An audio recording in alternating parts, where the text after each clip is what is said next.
It began with something so small that Morty almost forgot it was real. A jar, no bigger than the ones his mum used to keep jam in, sat quietly on a dusty shelf in Rick's garage. Inside it shimmered a faint blue glow, soft as candlelight, breathing like a tiny heart. Morty remembered being very young the first time he saw it, young enough that he still believed the world was simple, safe, and ordinary. And yet even then something in him knew this little jar wasn't meant for explanation, it was meant for wonder. Rick never talked about it. Whenever Morty asked, Rick would change the subject with a cough or a half-joke, or by sending Morty off to fetch a tool that probably didn't even exist. But Morty noticed how, on certain nights when the house was quiet, and even the hum of the garage machine softened into background silence, Rick would sit there in the half-dark and look at that jar, not with pride, not with calculation, but with something closer to longing. It's strange, Morty thought years later, how some of your earliest memories shape you without asking permission. That jar became a kind of secret friend, not because he knew what it was, and he didn't, but because it made him feel like even in a world as loud and unpredictable as Rick's, there were soft lights meant only to comfort. He imagined it was a star, one Rick had pulled from the sky just for him, so he would never be afraid of the dark. Children believe things like that without question. And sometimes, Morty wondered, maybe they believe more truth than the grown-ups do. Rick, of course, would never say so. But Morty remembered the way his grandfather's shoulders slumped a little less when he sat near the jar. He remembered the way the glow seemed to smooth out the lines on Rick's face, even if only for a moment. Morty might not have had the words for it back then, but he understood something simple. Even geniuses get lonely, and sometimes they need their own small lantern in the dark. That's the thing about childhood. It teaches us secrets before we even know how to keep them. Morty carried that star inside his memory like a hidden treasure. Through arguments at school, through dinners where his parents bickered, through long nights when he couldn't fall asleep, he would close his eyes and picture the jar. The blue light would drift gently, never too bright, never too dim, and for a few moments he felt safe. There's a tenderness in remembering, isn't there? The way small details, the smell of motor oil, the scratch of an old chair, the sound of rain hitting the garage roof, become a whole world when you look back at them. Morty would never forget those nights when he sneaked quietly into the garage, not to interrupt Rick, but just to sit a few feet away. Sometimes he'd pretend to play with scraps of wire or leftover parts, but really he was listening, waiting for the faint rhythm of Rick's breathing, steady and soft, as though the jar gave him permission to rest. Once Morty dared to ask, "Is it alive?" Rick didn't look at him. He only muttered something about quantum photonic nonsense and told Morty to stop asking stupid questions. But Morty noticed his voice trembled ever so slightly, like a window rattling in the wind. That tiny tremble became its own answer. Over time, Morty built a whole story in his mind. Maybe the star in the jar was a piece of Rick's past, something he couldn't let go of. Maybe it was a reminder of someone he had lost, or a promise he hadn't kept.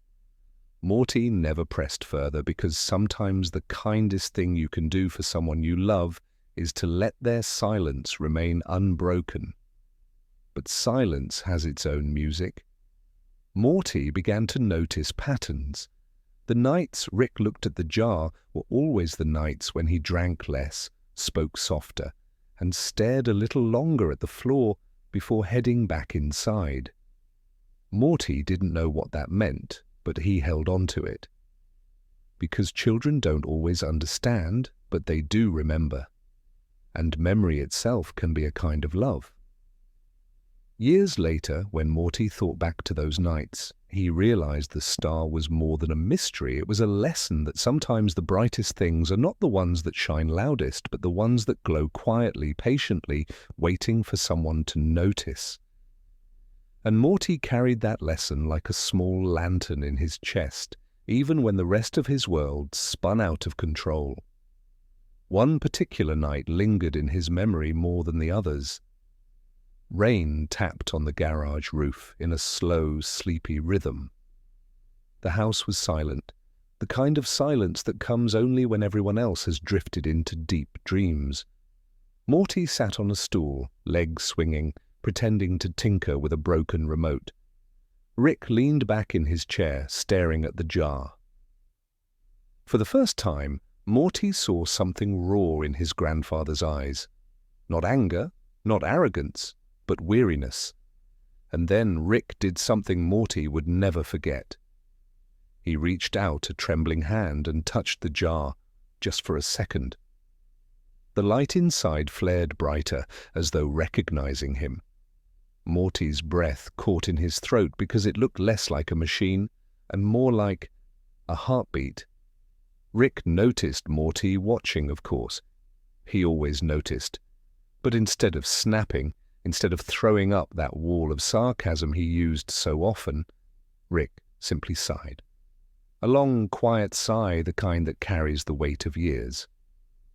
Then he stood up, muttered something about needing to fix the damn roof, and left. Morty sat there alone for a while, the glow of the jar spilling across his hands. He didn't touch it. Somehow he knew it wasn't his to hold, but he whispered to it, as if it could hear. "It's okay. I'll remember you." And he did. Through every wild adventure, every terrifying leap across galaxies, every moment where his heart raced with fear, Morty kept that memory tucked away. A jar with a star, a secret his grandfather couldn't explain and maybe never would. But sometimes love doesn't need explaining. As he grew older, Morty came to realize that the star wasn't only Rick's secret, it had become his own, a reminder that even in the loudest chaos there's always a quiet light waiting for you if you remember where to look. And so, when the nights grew heavy, when the weight of being Morty felt too much, he would close his eyes and see that jar. Software gentle, endless. Somewhere he thought maybe that star was still burning, not just in the garage but inside him. Morty's earliest memories weren't of battles or running from monsters, though plenty of those would come later. No, his earliest memories were strangely simple. They were of food. A kitchen light humming softly at night, the smell of bread toasted unevenly, and Rick muttering half to himself as he smeared mustard onto something that didn't quite look like a sandwich but somehow still tasted like one. Morty remembered standing on tiptoe, watching Rick put strange powders and liquids onto the bread, ingredients that glowed faintly or made the air shimmer when he opened the jar. It wasn't the kind of food you could explain, not even the kind you could find in a book. But it was food made with intention, and sometimes that's enough. There was one night, though, that stayed with him. A night when Rick made a sandwich that didn't stay on the plate. Morty remembered being half asleep, padding into the kitchen in socks, eyes blurry, and there was Rick, hunched over the counter, stacking layer after layer onto 2 pieces of bread. Cheese that hummed like a bee. Pickles that shifted colors when you blinked. A slice of tomato that seemed to hold the memory of sunlight. Morty watched, fascinated, until Rick slapped the sandwich together with a grunt. "Hungry?" Rick asked without turning, his voice gravelly, like he'd been awake for far too long. Morty nodded, though he didn't really understand what he was nodding to. And then it happened. Rick set the sandwich on the plate, and instead of staying there, it rose, slowly, gently, as if gravity had simply forgotten about it. The sandwich floated upward, hovering a few inches off the plate, bobbing slightly as though the air itself was water. Morty gasped and Rick smirked, though the smirk looked more tired than proud. Guess I overdid it with the levitation spores," he muttered. He reached out to grab it, but the sandwich dodged him, drifting lazily to the left. Morty laughed, a quiet, bubbling laugh that escaped before he could stop it. The sandwich floated further, as though curious. Morty reached out a hand, and for a moment it lingered near him like it was listening. He didn't touch it. Something in him whispered not to. But he felt its warmth, a strange, gentle heat like bread, fresh from the oven. Rick finally snatched it with a practiced flick, took a messy bite, and shrugged. Not bad, little airy, but edible. He tossed the rest onto Morty's plate, where it promptly rose again and bobbed above the table, waiting. Morty ate that sandwich slowly. Each bite tasted strange, yet comforting, like home and dream tangled together. And though Rick kept muttering about ratios and spores, Morty didn't care about the science. What he remembered wasn't the flavor, but the feeling that food could float, that the ordinary rules didn't always apply, and that sometimes things could be softer than the world made them seem. It's funny, isn't it, how the smallest memories linger longer than the big ones? Morty would later see planets explode, universes fold in on themselves, creatures larger than cities crumble to dust. And yet what drifted back into his mind on quiet nights wasn't those explosions. It was the sandwich hovering just above his plate, like it was humming a lullaby no one else could hear. Rick never spoke of that night again. For him, it was just another experiment gone sideways, another casual miracle tossed carelessly into the sink of memory. But for Morty, it became something else, a symbol maybe, though he wouldn't have used that word, a quiet reminder that life doesn't always stay pinned down, that heaviness can lift, that sometimes, even when you feel trapped by gravity, you can float for a while. As he grew older, Morty thought about that sandwich more than he ever admitted. When school felt unbearable, when he stumbled home after a day of arguments and confusion, he would close his eyes and picture it drifting lazily in the air, light, effortless, free. It gave him a sense of softness in a world that often pressed too hard against him. Rick, of course, moved on, he always did. But Morty noticed every now and then that Rick made sandwiches when he couldn't sleep. At 2 a.m, the clatter of plates, the quiet hum of strange ingredients mixing together. Morty would peek in sometimes, pretending to want water, and he'd see his grandfather leaning against the counter, chewing absent-mindedly, staring into nowhere. There was one night, years after the floating sandwich, when Morty asked him, "Why sandwiches?" Rick blinked, jar in hand, and frowned as though the question didn't make sense. Then he chuckled, low and bitter. "Because, Morty, no matter how many galaxies you crack open, bread's still bread. It doesn't argue back." He poured something glowing into a pan, then softened his tone just enough to let something else slip through. "And maybe because it's simple." "Simplicity's underrated?" Morty didn't press. He just nodded, holding on to that answer the way you hold on to a fragile object that might disappear if you look at it too hard. The floating sandwich never happened again, at least not in the same way. Rick tweaked his recipes, adjusted his spores, recalibrated his nonsense.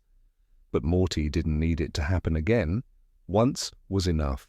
The memory had carved itself into him, not as a scientific anomaly, but as a story, his story, because that's what memories are. Not facts, not explanations, just stories we tell ourselves in the dark, stories that comfort us when the world feels too heavy. Morty's story was simple. Once, in a quiet kitchen, his grandfather made him a sandwich that floated. And in that moment, Morty learned something precious. He learned that even in the strangest corners of the universe, softness exists, that sometimes things can rise when you least expect them to, and he carried that lesson forward. Into mornings when he felt tired, into adventures that stretched him thin, into nights where sleep was slow to come. He would remember that sandwich, and he would smile. Because for all the chaos Rick brought into his life, for all the confusion and fear, there were also these quiet gifts, left without explanation, never acknowledged, but deeply felt. Maybe that was Rick's way of saying something he couldn't put into words. Maybe the sandwich was an accident, or maybe it was deliberate. Morty never knew. But sometimes love doesn't need to be spoken, or even recognized. Sometimes it's just a floating sandwich in the middle of the night, and a boy who remembers it forever. And somewhere in the long thread of Morty's memory, that sandwich is still drifting, still weightless, still warm with the glow of something unexplainable and kind. Morty had always thought of Rick's garage as a place of noise. Machines hummed, lights flickered, and strange contraptions whirred as if alive. But sometimes, when the house had fallen completely quiet and the hum of the city beyond faded into distant whispers, Morty discovered another side of it, a softer, almost secret dimension where the machines themselves seemed to breathe gently, as though they were sleeping, waiting. That side of the garage he came to call the Whispering Lab, though he never said it aloud. It was a name only his mind knew, a quiet acknowledgement of something alive and fragile in the chaos. The first time Morty noticed it, he had crept inside after his parents were asleep. The night was thick, heavy with the scent of oil and rain that had collected on the garage roof. Rick had been tinkering with a device he claimed could fold light itself, though Morty suspected it was only half true. He watched from the edge of the workbench as the machine hummed softly, a sound so delicate it reminded him of wind passing through a hollow tree. And then he heard it, faint whispers, curling around the edges of his consciousness, like someone calling his name, but too soft to catch. Morty froze, his heart skipped, and yet he didn't step back. There was no fear in the whisper, only the gentle insistence of curiosity. Slowly he moved closer, eyes tracing the edges of the machine, noticing the way lights blinked in a slow, rhythmic pattern. Each pulse felt like a secret heartbeat, quiet and patient, coaxing him to stay and listen. Rick noticed him, of course. "Morty," he said, voice low, "you're staring at it wrong. Machines don't whisper, they just make noise." But Morty shook his head gently. He could feel it. The whispers weren't in the air, they were in the way the gears turned, in the gentle warmth of the metal, in the way the light bent as though the room itself had lungs. Morty didn't speak, just watched, as though saying anything would break the spell. That night, he learned something he didn't yet have the words for, that some things in the world communicate not by speech, not by movement, but by presence, by quiet insistence that you notice them, even if no one else ever will. And he understood, too, that Rick must have known this, because sometimes he would pause and simply sit, staring at a device without touching it, letting it hum and glow as though in conversation. Morty realized then that even the loudest minds need moments of silence to remember who they are. Over the years, Morty returned to the Whispering Lab often, not for experiments or adventure, but for comfort.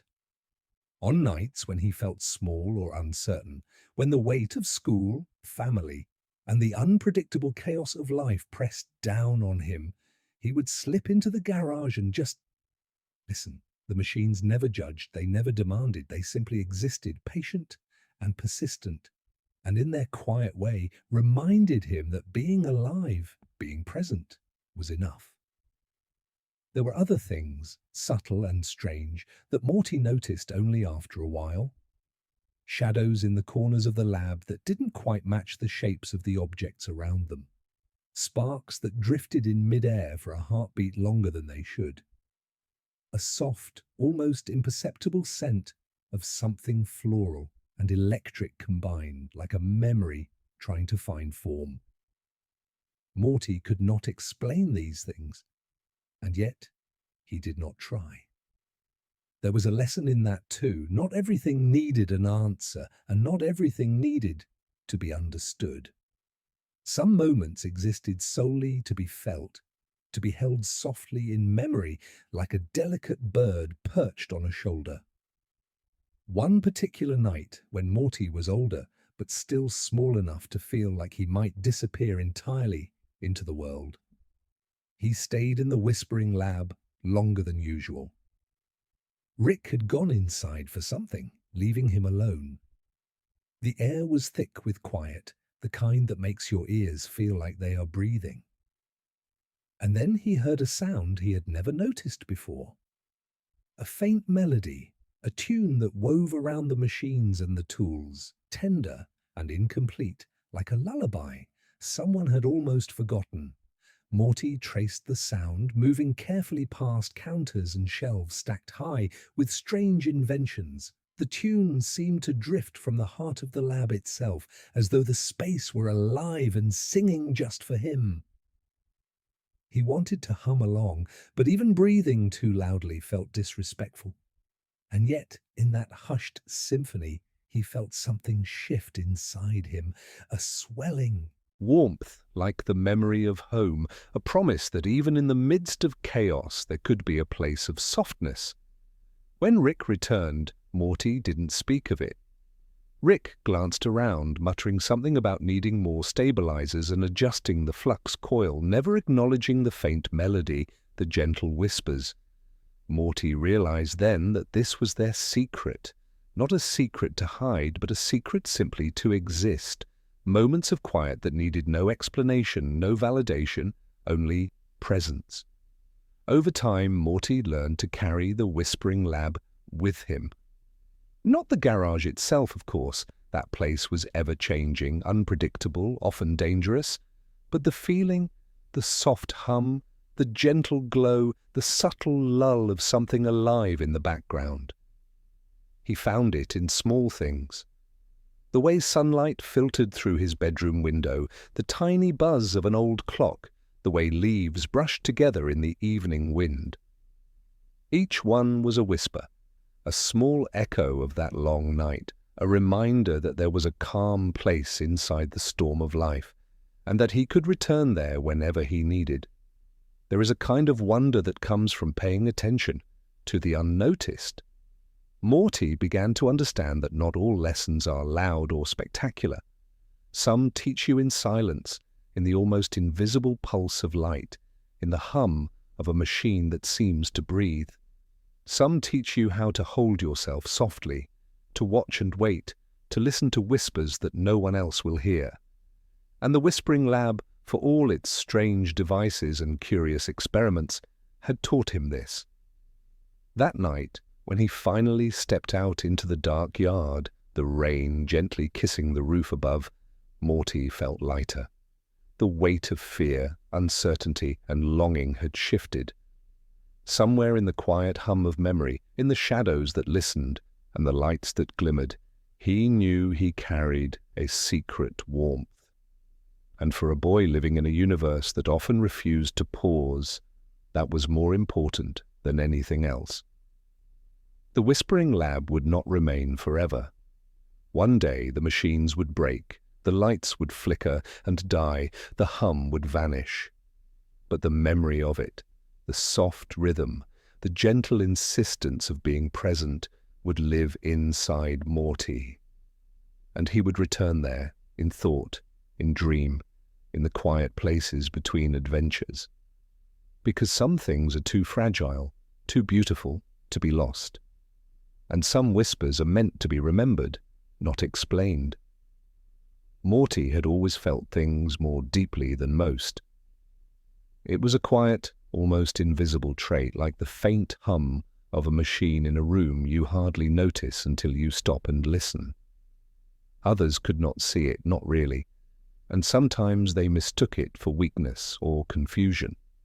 But Morty had begun to understand that it was, in its own subtle way, a power. Not the kind that made planets tremble or opened portals to impossible worlds. No, this was the kind of power that moved quietly, like a soft current beneath the surface of a river, shaping everything around it without anyone ever noticing. He first realized it one ordinary afternoon when he had been wandering through the garage while Rick tinkered with something far too complicated for Morty to understand.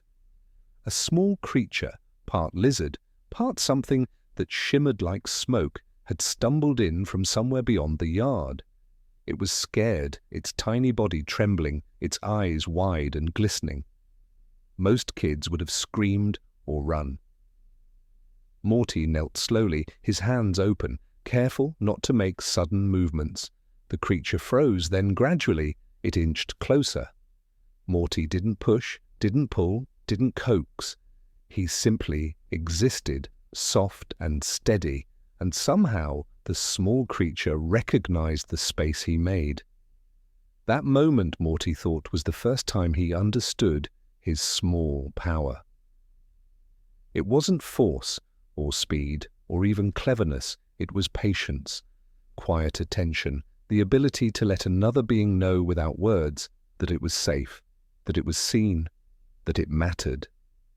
Rick, naturally, was distracted and didn't notice the exchange. But Morty did, and it stayed with him. There was a lesson there, one he didn't fully understand yet, about how presence alone can shift the world. The creature eventually curled into his lap, tiny and trembling, and Morty felt a strange, warm thrill. Not pride exactly, but recognition. He had done something subtle and profound, and it had mattered. As years passed, Morty's small power grew, not dramatically, not in ways that anyone outside the garage could measure, but in quiet, insistent ways. He could sit with a friend who was hurting, and their shoulders would loosen. He could hear a sadness in someone else that even they hadn't acknowledged, and in merely listening, he made it lighter. He learned that sometimes the softest touch, the quietest word, could be more powerful than the most impressive invention. Rick never explained this to him. Rick rarely explained anything except in bursts of irritation or sarcastic lectures. But Morty noticed. He noticed the way Rick would sometimes pause mid-sentence when Morty asked a question he didn't even know was important. He noticed the faint tilt of Rick's head, the brief, almost imperceptible nod, the quiet acceptance that Morty's insights had value, even if they weren't loud. It was a strange, unspoken bond. Morty felt his own power, the one that had begun in moments like the trembling creature in the garage, weaving through the world around him. He learned to pay attention to it. He practiced it quietly in small, unnoticed moments.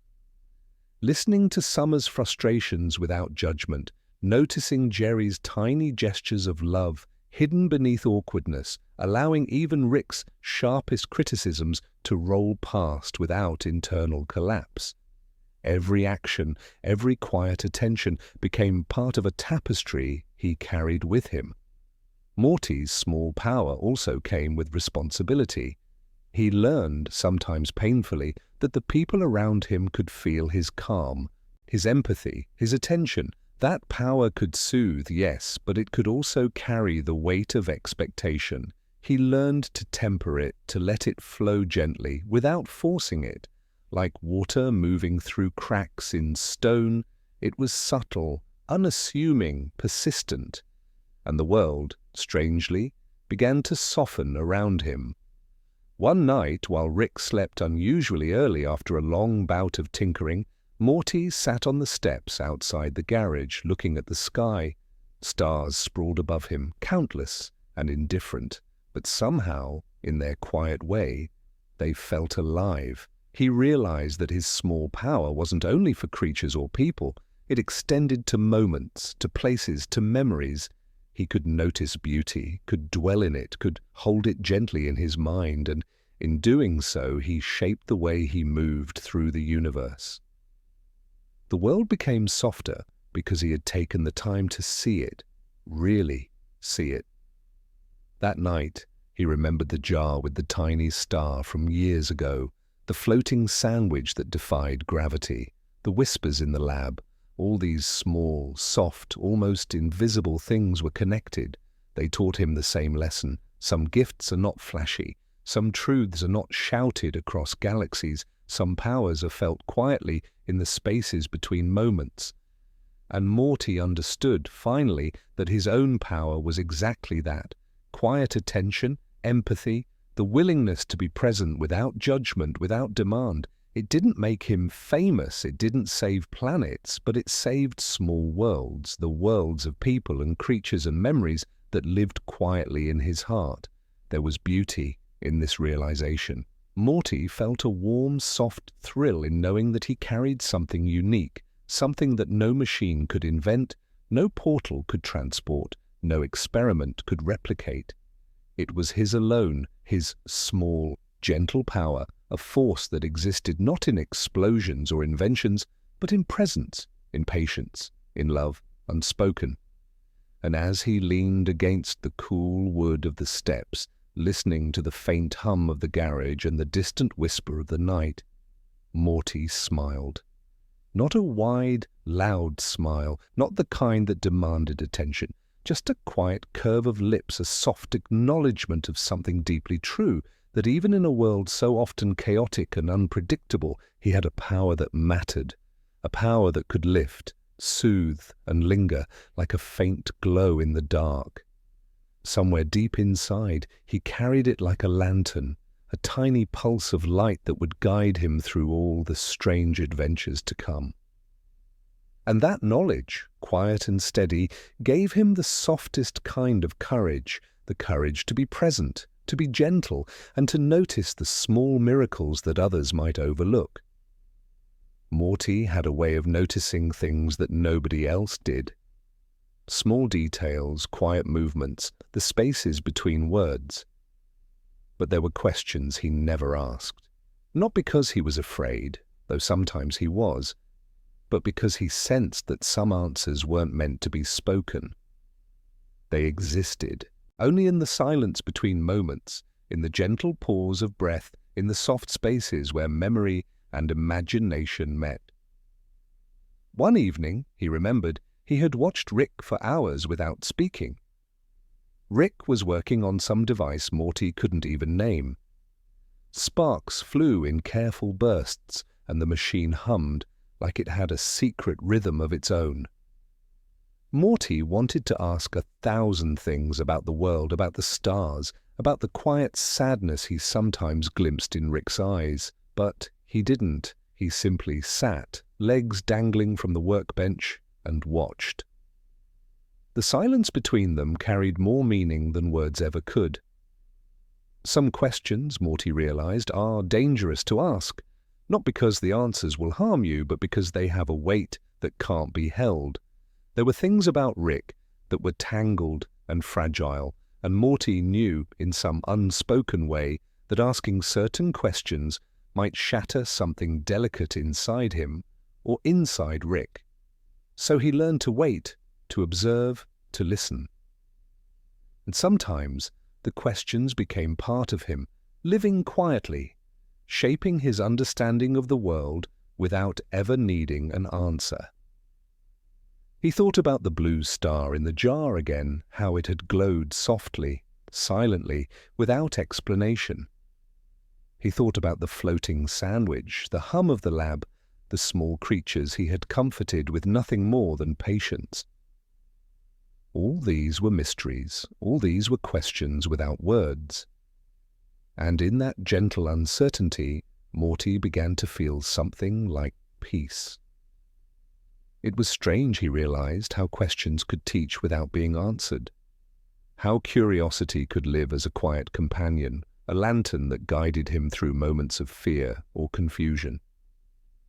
Some nights, when the world was too loud or the future felt too uncertain, Morty would sit quietly and let the questions drift around him. They were not burdens, they were soft, hovering lights, each one a small invitation to wonder, to notice, to feel. There was one question he almost asked, late one night, while Rick slept unusually deeply for once. Morty had found a small photograph tucked between stacks of papers in the garage, a picture of someone he did not know, someone whose eyes seemed familiar in a way that made his chest tighten. He wanted to ask Rick about it, to understand why it existed, what it meant, why Rick kept it hidden. But the words caught in his throat. There was a gentleness in the moment that he did not want to disturb. Some things, Morty understood, were meant to live quietly, not explained, not examined, simply felt. And so he did not ask. Instead, he placed the photograph back gently, as though it were a delicate creature. He felt the weight of mystery settle into his chest like a soft rhythm. There was a comfort in knowing that some secrets were held for love, for protection, for reasons he might never understand. Morty understood in that moment that patience and quiet attention could be more powerful than any answer, that reverence for unspoken truths could teach more than explanation ever could. This realization did not come all at once. It came slowly, in glimpses and fragments, in nights of watching, of listening, of quietly holding space for the unseen. Morty began to notice patterns in the silence, the way Rick's hands trembled slightly when he thought nobody was watching, the way the machines seemed to hum differently when he entered the garage, the faint warmth that lingered in spaces where laughter had once passed. Each small observation became a thread, and Morty wove them together into an understanding that was subtle, soft, and entirely his own. Sometimes he whispered his unasked questions to himself, or to the walls, or to the night air. They were not demands, they were gentle musings floating like feathers. Why do people leave? Why does the sky seem endless? Why does Rick look tired even when he laughs? These questions drifted around him, unclaimed and unhurried, and he began to realize that the act of wondering could itself be a kind of intimacy, a quiet conversation with the universe. And the universe responded in its own muted way. A flicker of light here, a soft hum there, the scent of ozone from a machine quietly spinning. Morty began to understand that attention, even to what seems small or strange, invites the world to speak softly to you. He began to cultivate this listening, to let the world answer in whispers rather than shouts. And through this, he discovered an unexpected kind of courage, the courage to sit quietly with mystery, to be present and to love the unknown. He thought often about Rick during these nights, about the man who had brought him through so many improbable adventures, who had pushed him to places both frightening and wondrous. Morty realized that Rick's silence, his secrecy, was itself a lesson. Not all truths can be told, not all knowledge is meant to be shared. Some truths must live quietly, like stars tucked into jars, like sandwiches that float and hum, like whispered melodies in a lab that listens. Morty's small power, he began to see, was tied to these unasked questions. His patience, his empathy, his ability to notice and hold space for others and for mysteries was a gift that had been nurtured quietly through moments he did not yet understand. And with each day, each night, each unspoken question, he grew stronger in ways no one could measure. Not in muscle, not in skill, not in invention, but in heart, in presence, in gentle courage. And so, Morty carried his unasked questions like lanterns, softly glowing in the dark. They illuminated the path ahead, not with urgency, but with tenderness. They reminded him that not everything needed to be solved, that some truths existed to be held gently, quietly, reverently. And in that quiet holding, in that patient attention to the unseen and unheard, Morty began to understand the rhythm of the universe, not in explosions, not in chaos, but in soft, persistent whispers that guide you if you are willing to listen. And as he drifted off to sleep that night, lying on his bed with the hum of the city far away, Morty realized that his small power, his ability to hold mystery without breaking it, to be present without judgment, to notice without forcing, was one of the rarest gifts of all. He closed his eyes and let the questions float around him like feathers, soft and gentle and alive. And somewhere deep inside, he smiled. Morty had always wondered about stars, even before he understood what they were. To him, they were more than distant lights. They were quiet companions, tiny sparks of hope and wonder scattered across a dark ocean of sky. Some nights, when the world felt too heavy or confusing, he would step outside, feel the chill of the evening on his skin, and simply stare.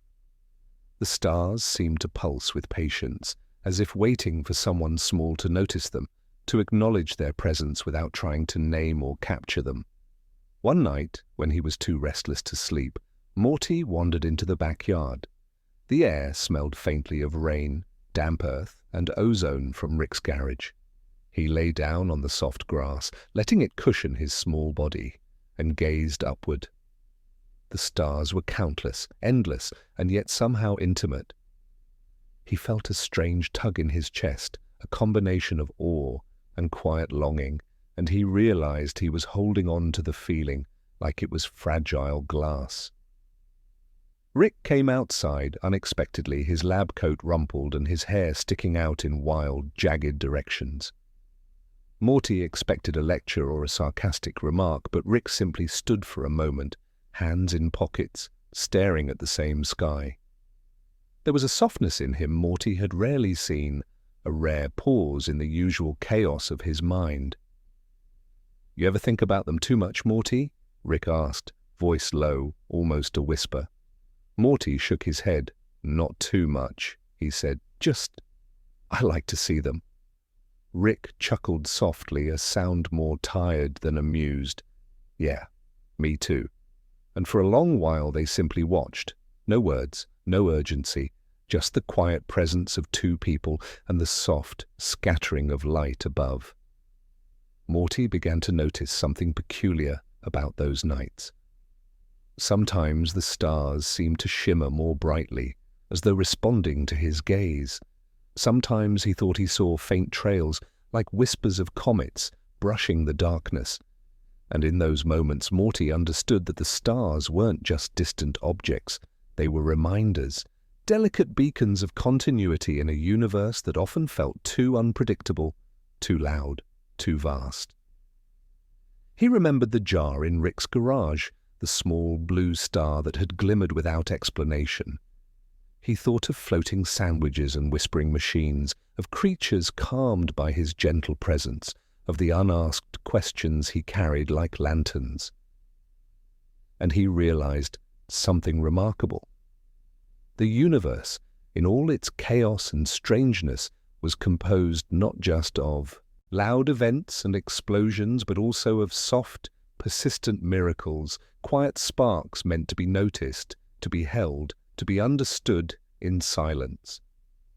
That night, lying under the sky, Morty tried to imagine what it would be like to touch a star, not to hold it, or bend it, or make it obey, but simply to feel its warmth, its quiet, patient energy. The thought filled him with an unexplainable comfort. He realized he did not need to touch the stars to carry them. Their presence, their glimmering constancy, was enough to guide him, to remind him that even when things seemed dark, there were always points of light waiting for him to notice. Rick didn't speak much, but his presence beside Morty was a kind of quiet lesson too. Morty felt the weight of years in the man's posture, the tension in his shoulders, and yet also the patience, the small traces of love hidden behind sarcasm and recklessness. Morty understood slowly that sometimes guidance is not in instruction or correction, but in simply being there, showing that even in imperfection one can exist, and even in chaos one can pause. Morty thought about the creatures he had comforted, the floating sandwich, the hum of the lab, the jar with the tiny star. All of it, he realized, was part of a pattern. Small wonders, quiet acts of attention, fleeting sparks of care that made the universe a little softer, a little safer. And now, looking at the stars above, he understood that he could carry that same sense into the world outside the garage. That his own presence, small and patient, could act as a star to others in need. As he lay on the grass, the night air brushing his face, Morty's mind wandered, touching upon dreams that were more gentle than daring, more reflective than wild. He imagined worlds where every small kindness mattered, where quiet attention had the power to shift reality in subtle ways. And in these dreams he felt an expanding warmth, a deepening knowledge that he was part of something larger, something endlessly patient, endlessly luminous. The stars did not speak in words, but in ways Morty had come to recognize, in rhythm, in shimmer, in the soft, imperceptible pulse of distant light. And he realized that perhaps this was the way the universe whispered to those willing to listen. Not with urgency, not with demand, but with patience, with constancy, with the gentle insistence that even the smallest gaze could matter.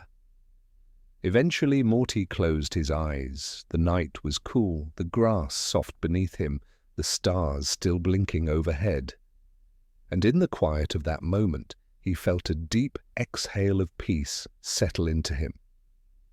He understood, without thinking, that the stars he carried in memory and in imagination were no less real than the ones above. That each gentle observation, each quiet act of attention, each soft reflection on beauty and love was a part of his own constellation, a network of light guiding him through life. And as sleep crept over him slowly, as his breaths became longer and softer, Morty held one thought close, that in every corner of the universe, no matter how dark or chaotic, there were lights, small, patient, unassuming lights that waited to be noticed, and that by noticing them, by carrying them in heart and memory, he could become one of those lights too. Somewhere, he thought, the stars were dreaming of him as he dreamed of them, and that delicate, quiet loop made everything feel right. Morty began to notice patterns in the quiet moments that others overlooked. It wasn't magic in the way Rick demonstrated, or power like the machines hummed with. It was subtler, like the faint vibration of a spider's web in the dark, or the way a single thread of sunlight could stretch across a room and warm everything it touched. He felt these invisible threads connecting people, creatures, and memories, and sometimes even moments themselves. He first noticed it while sitting beside his mother one evening, long after dinner. She was quietly folding laundry, humming softly, the rhythm gentle and almost hypnotic. Morty's thoughts drifted, as they often did, when the world around him was calm.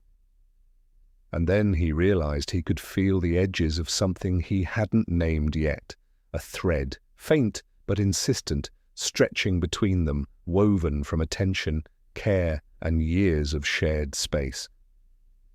Morty did not speak. He didn't have to. The thread was not for words. It was simply there, connecting him, tying him gently to someone he loved, something he had always taken for granted. And in that quiet understanding, he felt a small warmth grow in his chest, a seed of awareness that some of the most powerful things in the universe were invisible. He began to watch for threads elsewhere. In the garage, threads hummed softly around Rick's experiments, small currents of connection that seemed to bend toward Morty's attention. A softly trembling lizard he had comforted months ago still carried one, a fragile glow around it that only he seemed able to sense. Even the floating sandwich from long ago or the hum of the lab left invisible threads in memory that tied him to wonder, to curiosity, and to the soft pulse of life itself. Morty came to understand that threads existed everywhere. Between words and silence, between movement and stillness, between questions and unspoken answers. They connected people, yes, but also moments. Memories could carry threads, invisible cords tying the past to the present, tying imagination to reality, tying one quiet heart to another.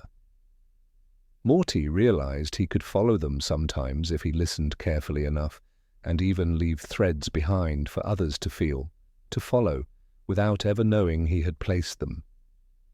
It was during one of these quiet nights, while Rick tinkered with some device that made the air shimmer, that Morty noticed a thread stretching between himself and his grandfather.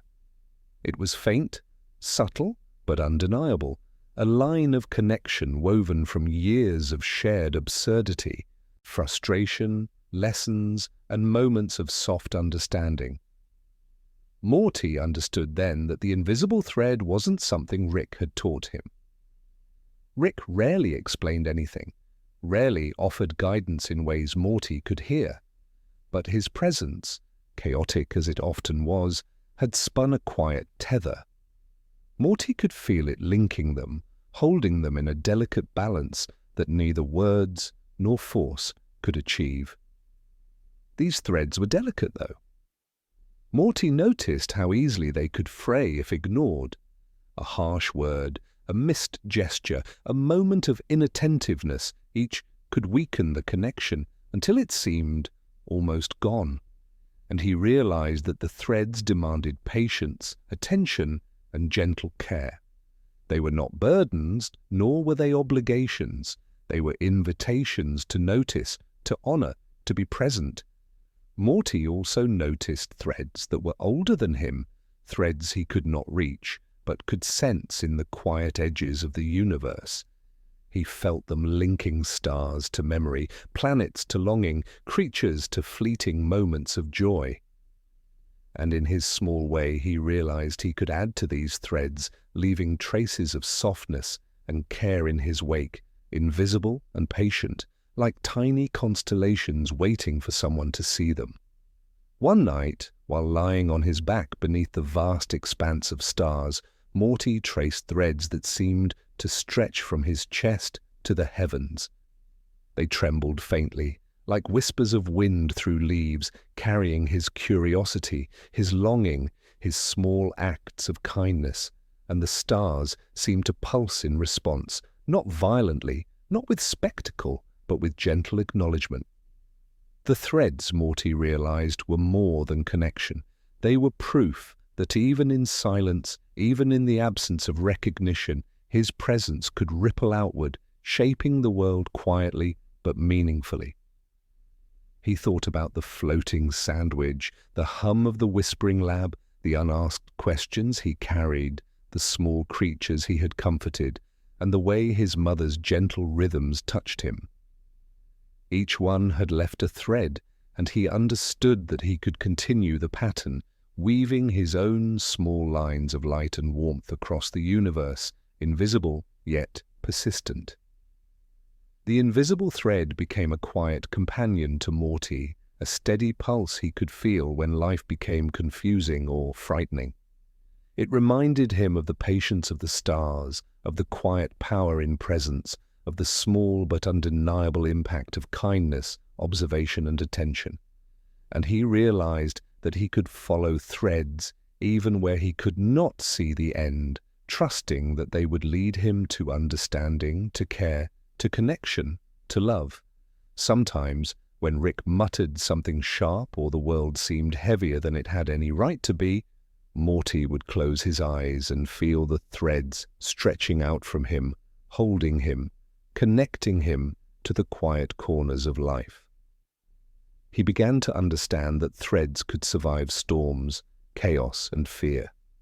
They could bend, twist, even break, but often they mended themselves, woven back together by care and attention, by patience, by the small acts of noticing that Morty had begun to practice. In this understanding, Morty felt a soft courage take root in him. It was not the kind that would make headlines or open portals or defeat monsters in spectacular ways. It was quieter, steadier, like the pulse of a star or the hum of a sleeping machine. It was the courage to be present, to notice, to care, to leave threads of light in the world even when no one else could see them.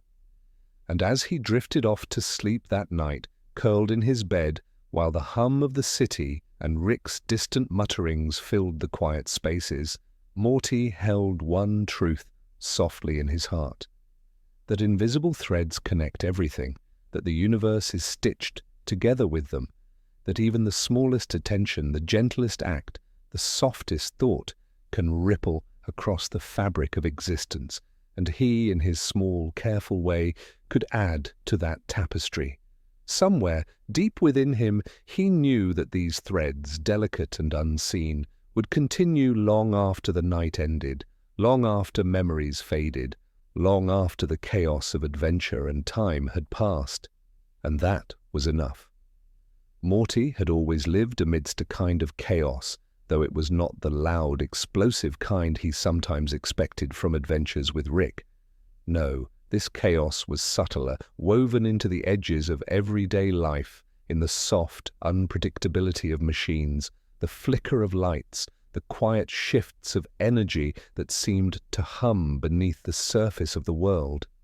It was everywhere, present in small acts of care, in the shadows of memory, in the whisper of things almost forgotten. He noticed it most in the garage, of course. Rick's experiments were rarely orderly, and the hum of electricity mingled with the scent of oil and metal, creating an atmosphere that felt alive. Machines hissed, buzzed, and flickered in ways that defied understanding, yet Morty began to recognize a rhythm, a gentle pulse beneath the noise. The chaos was not random. It was a living thing responding to presence, attention, and subtle shifts of energy. One evening, as he watched Rick adjust a device that bent light into impossible shapes, Morty realized that the chaos itself seemed to have a personality. It wasn't cruel or malevolent. It was playful, curious, restless. Sometimes it frightened him, but more often it fascinated him. The chaos had a softness too, a patience hidden beneath its unpredictability. And Morty understood that it could be engaged with, even danced with, rather than simply endured or avoided. He thought about the stars that watched over him each night, the threads connecting moments, the hum of the whispering lab, and the creatures he had comforted. The chaos was part of the same pattern. It was life in its most vibrant, intricate, and unpredictable form. And he, small as he sometimes felt, could notice it, inhabit it, even shape it in quiet ways by presence, attention, and gentle care. Morty found that when he accepted the chaos rather than resisting it, he felt a calm bloom inside him, like a flower unfolding in slow motion. He could sit quietly while machines sputtered, lights blinked, and sparks flew unpredictably, and instead of panicking, he noticed patterns. The flicker of light might remind him of laughter, the hiss of a valve like a whispered secret, the smell of ozone like the memory of rain. All these small moments formed a quiet symphony, and Morty learned to let himself drift within it. Rick rarely noticed Morty's attentiveness, though sometimes he paused mid-tinker, muttering something that almost sounded like recognition. "You're watching, huh?" he would say, half curious, half dismissive, and Morty would simply nod. He did not need approval. He did not need validation. He was learning to inhabit the chaos as a place of gentle understanding, of curiosity, of patient observation. Morty began to see that chaos could teach. It could reveal hidden rhythms, unexpected beauty, and small acts of kindness that might otherwise go unnoticed. A bolt that fell and landed just right could illuminate a corner of the garage. A faint spark might ignite an idea. A humming wire could create a melody that resonated in memory. The unpredictability of life, he realized, was not something to fear, but something to explore quietly, with attention and reverence. Sometimes the chaos frightened him, yes. The lights would flicker too fast, the machines would groan too loudly, the world would feel unsteady. But even then, Morty noticed the small consistencies, the pulse beneath the noise, the rhythm beneath the unpredictability. And he realized that fear itself could be softened by attention, by gentle awareness, by noticing the subtle patterns that ran through everything. He thought about the invisible threads connecting him to others, the quiet power he carried, the unasked questions hovering like lanterns in the dark. The chaos did not sever them. It wove itself around them, sometimes fraying, sometimes strengthening, sometimes revealing beauty he had not yet understood. And Morty began to feel a deep trust, not in certainty, not in control, but in the gentle, persistent presence of connection, love, and attention, even amidst disorder. One night, when the sky was unusually clear and stars shimmered like quiet applause, Morty wandered into the backyard, letting the soft grass cushion his feet. He looked up and saw constellations dancing faintly like patterns emerging from chaos, reminding him that even the universe itself followed rhythms that were patient, subtle, and often invisible. And he understood, as he had with the whispering lab and his small power, that chaos need not be tamed to be understood. It simply needed observation, care, and presence. Morty began to carry this lesson with him beyond the garage and the yard, in school, in family moments, in conversations that felt too quick or too loud. He noticed the rhythms beneath the surface. He noticed when someone's voice wavered, when a glance lingered longer than usual, when a memory brushed past without acknowledgement. He learned to move gently, like water flowing through stones, letting the chaos pulse and hum around him while he held space, softly and attentively. In these quiet ways, Morty's understanding deepened. The chaos was not just the wild, unpredictable energy of machines and experiments. It was life itself, the imperfection, the uncertainty, the fleeting beauty, the small moments that might otherwise vanish if not observed. And by engaging with it softly, without resistance or fear, Morty discovered a strength he had not known he possessed. Not a loud strength, not a heroic strength, but a quiet, persistent, luminous strength like the soft glow of a star in a distant jar. That night, as he lay down to sleep with the hum of Rick's garage still faintly in his ears, Morty felt the gentle chaos settle around him like a soft blanket. He understood that life would always be unpredictable, that the world would never pause completely, and that the unexpected was never fully controllable. But he also understood that within that unpredictability, he could exist fully, softly, patiently, observing and participating in the quiet rhythm of things, leaving threads, noticing lights, carrying small acts of care. And somewhere, deep in the hum of the universe, Morty smiled quietly, feeling the pulse of the gentle chaos, knowing he could drift within it, notice it, and become part of its quiet, persistent beauty. Morty had begun to notice a subtle hum beneath everything, the soft, almost imperceptible whispers that drifted between worlds, between moments, between what was real and what was imagined. Sometimes it was the faint echo of Rick's lab, the soft vibration of a machine adjusting itself when no one was near. Sometimes it was the rustle of leaves outside or the gentle sigh of the air settling over rooftops. These whispers felt alive, as though the universe itself was breathing in tiny, secret rhythms. He first paid attention when he was alone in the garage, sitting cross-legged near a softly glowing portal Rick had left humming. The light pulsed faintly, casting shadows that danced across the walls. Morty closed his eyes, and in that quiet, he thought he could hear a voice that was not a voice, a feeling that was not quite sound. It was a whisper of possibility, a gentle suggestion that somewhere beyond the edges of sight, things were unfolding in patterns too subtle for ordinary attention. Morty realized then that these whispers were not meant to be heard with ears. They were meant to be noticed with patience, with presence, with the soft attention he had been cultivating since the days of the trembling creature in the garage.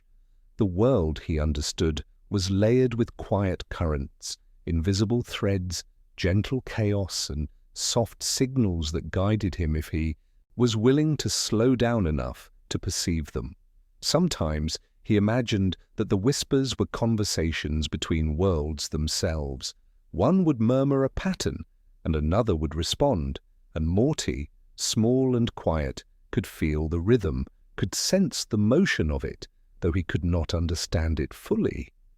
It was a strange, comforting idea that even in the vastness and confusion of existence, there was communication, subtle and tender, and he was part of it by merely being aware. He began to pay attention in small ways. A shadow that lingered too long in the corner of the room was not just shadow, it was a whisper. A flickering light on the ceiling was not random. It was a signal, a hint, a conversation he could touch with thought alone. Even the soft rustle of Rick moving in his sleep, or the distant hum of a city that never truly rested, carried whispers for Morty to notice, to acknowledge, to let guide him in quiet, unassuming ways. Morty remembered the invisible threads he had begun to trace in others, the quiet connections of love, empathy, and attention. He realized that the whispers were threads too, stretched across the boundaries of worlds and realities. Some carried messages, some carried warnings, some carried the faint pulse of beauty waiting to be acknowledged. And by noticing them, he became part of a delicate conversation that had always been happening, long before he existed and long after he would leave the moment behind. He sometimes shared these whispers with Rick, though rarely in words. Rick would glance at him with one eyebrow raised, a mixture of curiosity and mild suspicion, and Morty would nod quietly, letting the understanding exist without needing explanation. And in these moments, he realized that some wisdom is never spoken. It is noticed, it is felt. It drifts between worlds like the softest thread of light, waiting for someone patient enough to perceive it. The whispers often spoke of small things, a hidden pattern in the machinery, a creature's faint need for comfort, a star that blinked more persistently than the others. Morty learned that he could act on them, not with urgency or command, but with gentle attention. And when he did, he noticed subtle shifts. A lizard would stop trembling, a device would hum with more harmony, a memory would settle into clarity. The whispers were not instructions, they were invitations, soft and quiet, to participate in the gentle unfolding of things. At times, the whispers carried a feeling of longing. Morty could sense the threads of unasked questions and hidden desires that hung in the air, connecting worlds and hearts. They were not sad exactly, but incomplete, waiting for acknowledgement, waiting for a presence willing to hold them gently. Morty understood that he could offer this attention, that by noticing the whispers, he was participating in the soft caretaking of worlds, in quiet ways no one would ever applaud. One night, lying on the roof of his house, Morty tilted his head toward the sky. The stars shimmered like distant lanterns, each one a faint echo of possibility. The whispers carried through the air like faint melodies, a rhythm that his mind could follow if he allowed himself. He felt a pulse of connection, a subtle vibration linking him, the stars, Rick, the creatures he had comforted, the small acts of kindness he had practiced, and even the unseen events of worlds far away. Everything was part of a pattern, part of a quiet dialogue, part of an ongoing, gentle conversation that he could feel but never fully comprehend. Morty realized that these whispers were not bound by time. They moved forward and backward, stretching across past, present, and future. Sometimes he caught a faint hint of a moment yet to come, a soft suggestion of something that would unfold gently, without urgency. And he understood, without thinking, that the whispers offered not answers, but presence. Not certainty, but awareness. Not control, but the comfort of being part of something far larger than himself. He closed his eyes and let the whispers drift through him, each one a soft touch, a gentle murmur, a delicate suggestion that he could rest within.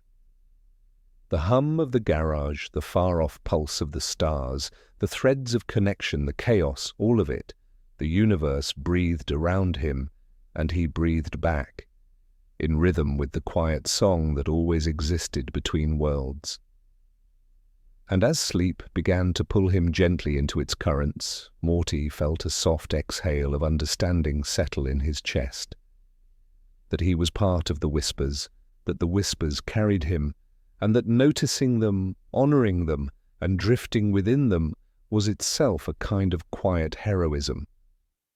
It was a courage no one would ever measure, yet it shaped the universe softly, persistently, invisibly, in ways he would one day recognize more fully. Somewhere in the gentle currents of existence, the whispers continued to hum, a conversation without end, a song without words, and Morty, small and patient, was woven into its rhythm. And that was enough. Morty often thought about tomorrow, not in the way most people did with urgency or plans, but with quiet curiosity. He wondered how small actions today, gentle words, unnoticed gestures, patient attention, might ripple into the future. Sometimes he imagined these echoes like soft vibrations in the air, subtle tremors that traveled beyond sight and understanding, shaping moments that had not yet arrived. One morning, while Rick was buried in a stack of glowing blueprints and humming machines, Morty wandered the garage. He traced his fingers over the cool surfaces of devices that seemed impossibly complicated, yet he noticed patterns. A flicker here, a hum there, a faint vibration that pulsed with intent. He realized that everything in the garage was part of a conversation with tomorrow, and he had a role, however quiet, in listening to it. Morty's thoughts drifted to all the small threads he had begun to carry, threads connecting stars, memories, creatures, and the soft hum of the lab. Each thread, he imagined, carried its own echo, stretching forward into moments he would never see. A kindness shown, a question left unasked, a star observed. All were echoes in motion, gently shaping the unseen corners of the future. He thought of Rick, and the unusual tenderness that sometimes emerged beneath the layers of sarcasm and chaos. Morty realized that even the old man's absences and secretiveness were echoes in themselves, patterns and choices that would ripple forward, quietly affecting those around him. And Morty, in observing and understanding these patterns, was learning how to move in harmony with them, how to leave his own gentle echoes in turn. It was not always easy. Morty sometimes felt small and insignificant amidst the vast, humming universe. The weight of infinite possibilities could press down, heavy and unyielding, and the uncertainty of tomorrow could feel almost dizzying. But he discovered that the act of noticing, of being fully present in the moment, however brief, allowed him to step lightly, without panic, into the rhythm of life's unfolding. Each quiet choice became a small anchor in a sea of uncertainty. Morty remembered the whispers between worlds, the invisible threads the gentle chaos that had taught him to observe without needing to control. He realized that tomorrow itself was a kind of whisper, a thread stretched forward through time, carrying possibilities, lessons, and the soft imprint of attention. He felt a curious comfort in this, that the universe, in all its vastness, could be engaged with gently, patiently, with small acts of care that mattered in ways no one could measure. One evening, as twilight fell and the garage glowed with Rick's machines humming in soft synchrony, Morty traced a finger along a glowing panel. He imagined the energy flowing through it and thought about how each pulse might echo into moments yet unseen. The thought did not overwhelm him. Rather, it filled him with a quiet reverence. Morty understood that the future was not a place to fear, nor a puzzle to solve. It was a conversation, ongoing and patient, and he had been given the small privilege of listening. He often returned to the stars when he felt uncertainty pressing too closely. Lying in the grass, he let their soft light wash over him, imagining each star as an echo of possibility, a gentle shimmer of what could be. And in these quiet reflections, Morty began to see how his own small actions, holding a trembling creature, letting a question remain unasked, noticing a faint vibration in the air, were part of the universe's soft conversation with itself. Morty realized that time itself was layered with quiet patterns, rhythms, and echoes. Each moment was both a response to the past and a suggestion for the future. Some were bold and glaring, others subtle and nearly invisible. Morty had learned to notice the faint ones, the ones that hummed in the background, waiting to be acknowledged, and by noticing them, he became a small participant in the delicate shaping of what was to come. It was not a burden, this awareness, it was a gift. Morty felt the soft satisfaction of being present, of tracing the echoes, of understanding that even in a chaotic world, gentle attention could ripple forward. He imagined the creatures he had comforted, the floating sandwich, the invisible threads connecting people, the whispers between worlds, all echoing forward, carrying small vibrations of care, patience, and understanding. And he felt that by participating in this subtle dance, he could contribute to a quiet order within the seeming unpredictability of life. Morty thought often of his unasked questions, the small mysteries he carried like lanterns. He realized that leaving them unspoken did not diminish them. It allowed them to persist, to echo forward, to influence the future in subtle ways. Some truths were not meant to be revealed immediately, he understood.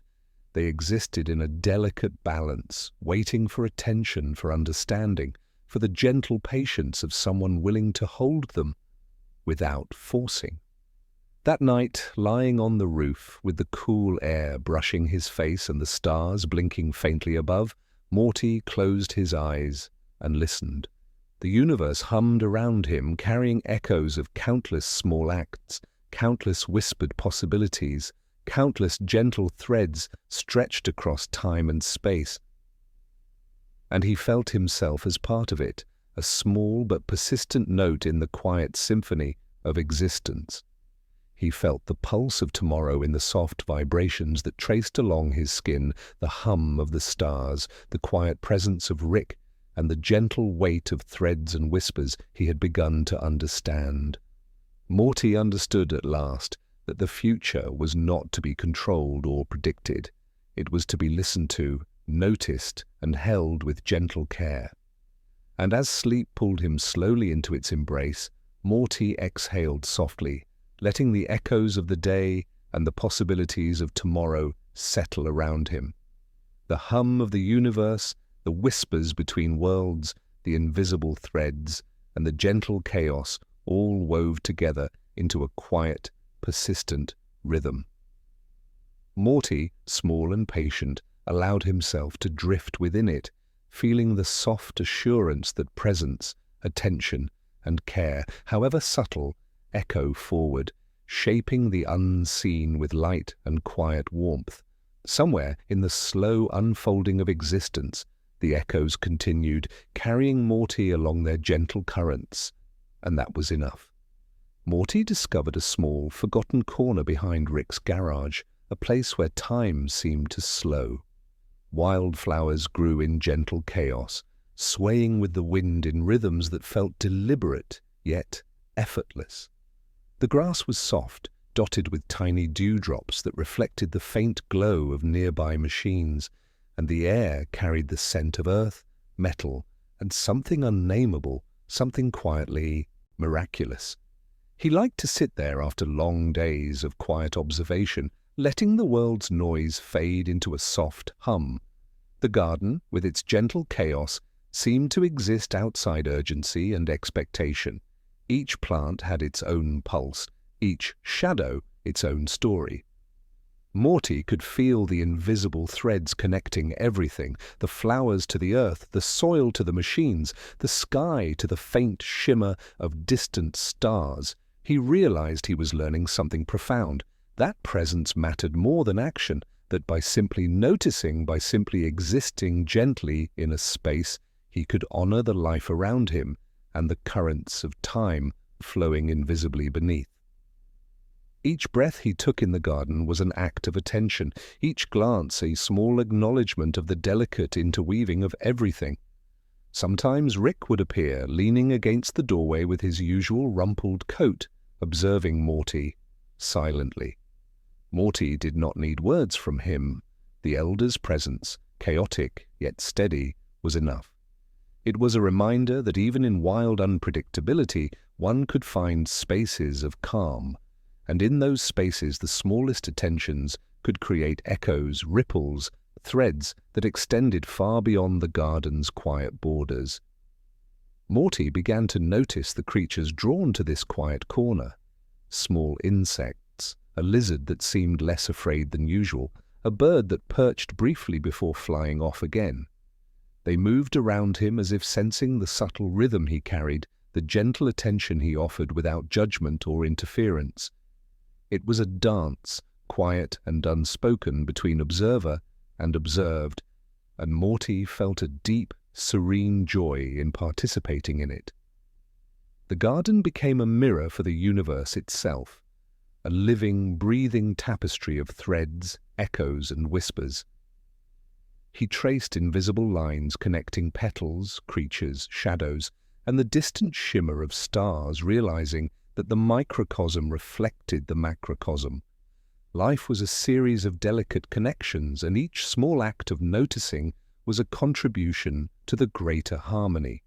Morty also discovered that the garden could hold memories. The soft imprint of past visits lingered in the soil, in the bend of a leaf, in the faint warmth of the sun on a rock. Even long after a moment had passed, it remained subtly present, an echo of attention and care. And he realized that just as the garden carried memory, so did he. Threads of past kindnesses, whispers of quiet understanding, echoes of the unseen, all shaping him slowly and gently. He began to leave traces of care, small and imperceptible, a sprig of flowers rearranged, a bit of water poured near a timid plant, a soft murmur to a creature that had startled. These actions were simple, unremarkable to anyone else, but they carried a resonance. Morty felt the threads he left behind pulse softly, connecting past, present, and future.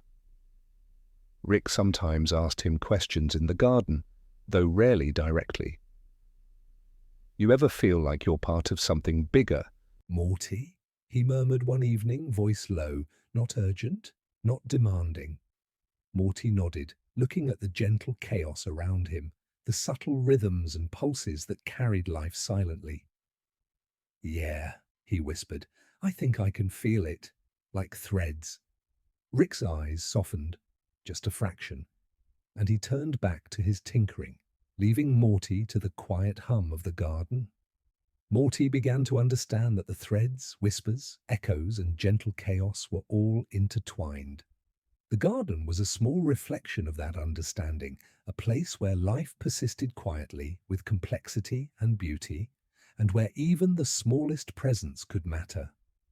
He realized that by holding space, by noticing, by existing gently, he could participate in the quiet heroism of the universe itself. Nightfall brought a different magic. The garden shimmered under the pale light of the stars, dew sparkling like tiny lanterns on leaves and grass. Shadows grew longer, bending gracefully around flowers and rocks. Morty lay on the soft earth, feeling the pulse of life beneath him, the threads connecting him to creatures, plants, and distant stars. And in that quiet moment, he understood that the universe did not need grand gestures or heroic deeds to reveal its beauty. Sometimes it only needed attention. Morty imagined the garden extending beyond its visible borders, linking softly with other unseen gardens, threads stretching across towns, landscapes, worlds.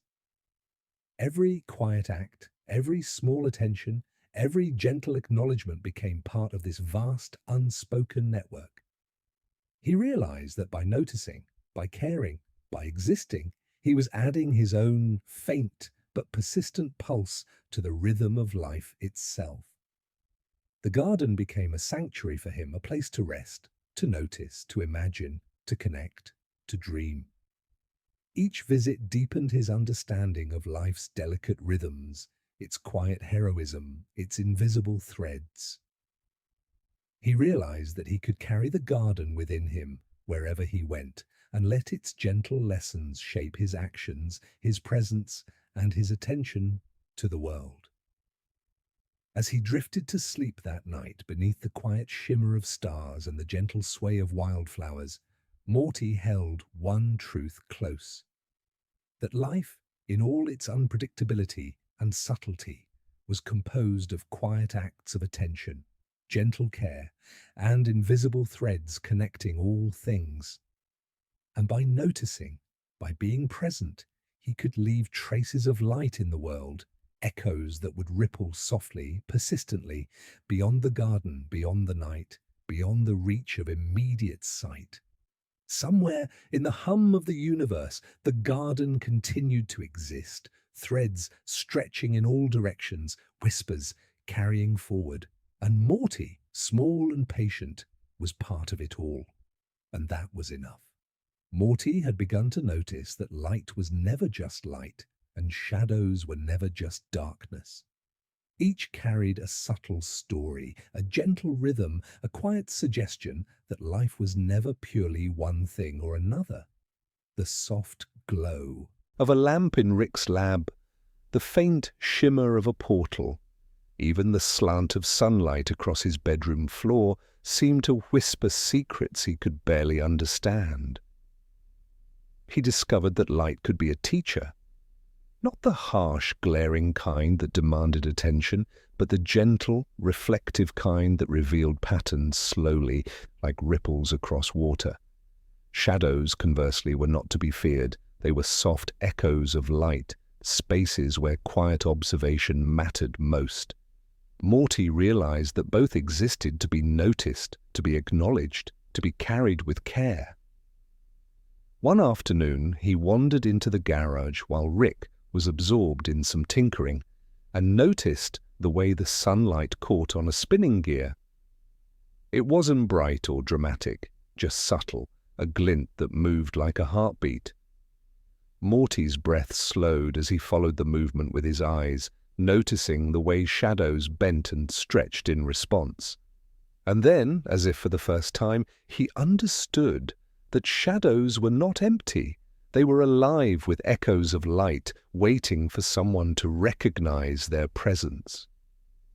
Morty began to see the same interplay everywhere. In the backyard, the leaves of a tree swayed and cast moving patterns across the ground, each shadow a delicate echo of sunlight. In the whispering lab, tiny sparks and hums created subtle currents of illumination that danced along the walls. And in Rick's quiet pauses, when the chaos of invention was momentarily still, Morty noticed the faint glimmer of light on the edges of his grandfather's coat, a small, unnoticed halo that seemed to hum with possibility. He realized that the space between light and shadow was where the universe often whispered its softest truths. It was not the extremes that carried meaning, but the gentle tension, the pause, the quiet balance where attention mattered most. And Morty, small and patient, found that he could exist there, noticing, breathing, feeling the currents of life flow through him. Sometimes he imagined shadows as threads themselves, weaving patterns of memory and possibility across the floor, the walls, the sky. Light traveled along these threads, illuminating what had been hidden, tracing connections invisible to ordinary perception.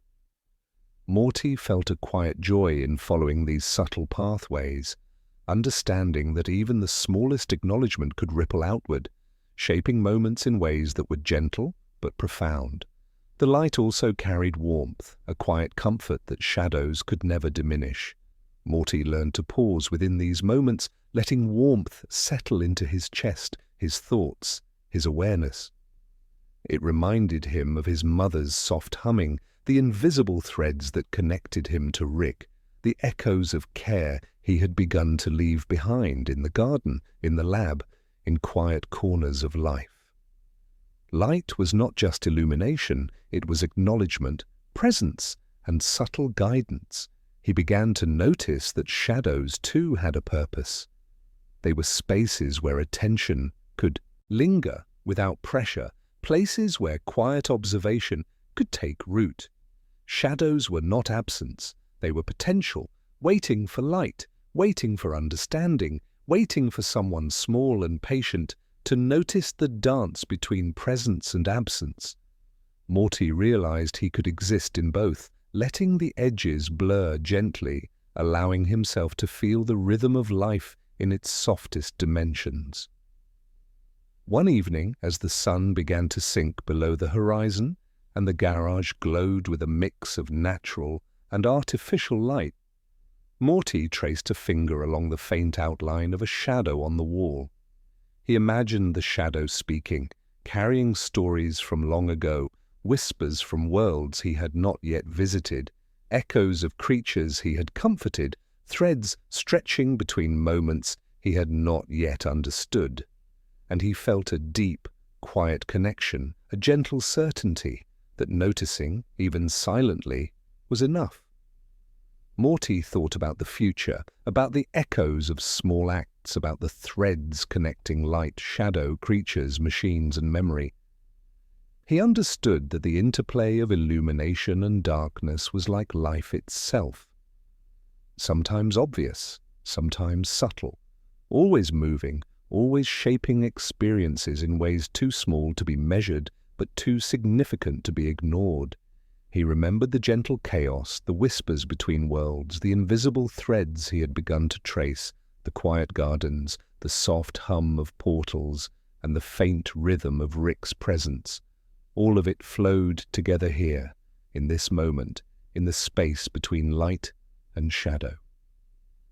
Morty felt a deep, patient satisfaction, knowing that attention, presence, and care could reveal the universe's hidden beauty without need for words, drama, or spectacle. Morty began to practice small rituals with this awareness. He would pause in the garage, letting light trace patterns across his fingers, listening to shadows hum softly along the walls. He would watch the faint glimmers in the backyard, the gentle pulses of the stars, the glint of sunlight on a creature's eye. And he realized that by noticing, he was contributing to the universe's quiet rhythm, honoring the unseen and leaving traces of care that would ripple softly forward. Night fell, and the balance of light and shadow shifted again. Stars blinked faintly, moonlight washed the garden in silver, and shadows lengthened with a patient elegance. Morty lay on the soft grass, eyes closed, feeling warmth and coolness, light and dark, thread and whisper, all weaving through him.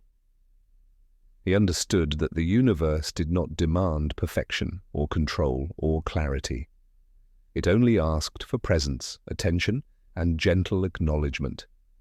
And as he drifted into sleep, wrapped in the soft embrace of interwoven light and shadow, Morty carried one quiet, luminous truth: that the space between extremes, the delicate tension, the pause and balance, was where understanding and care thrived.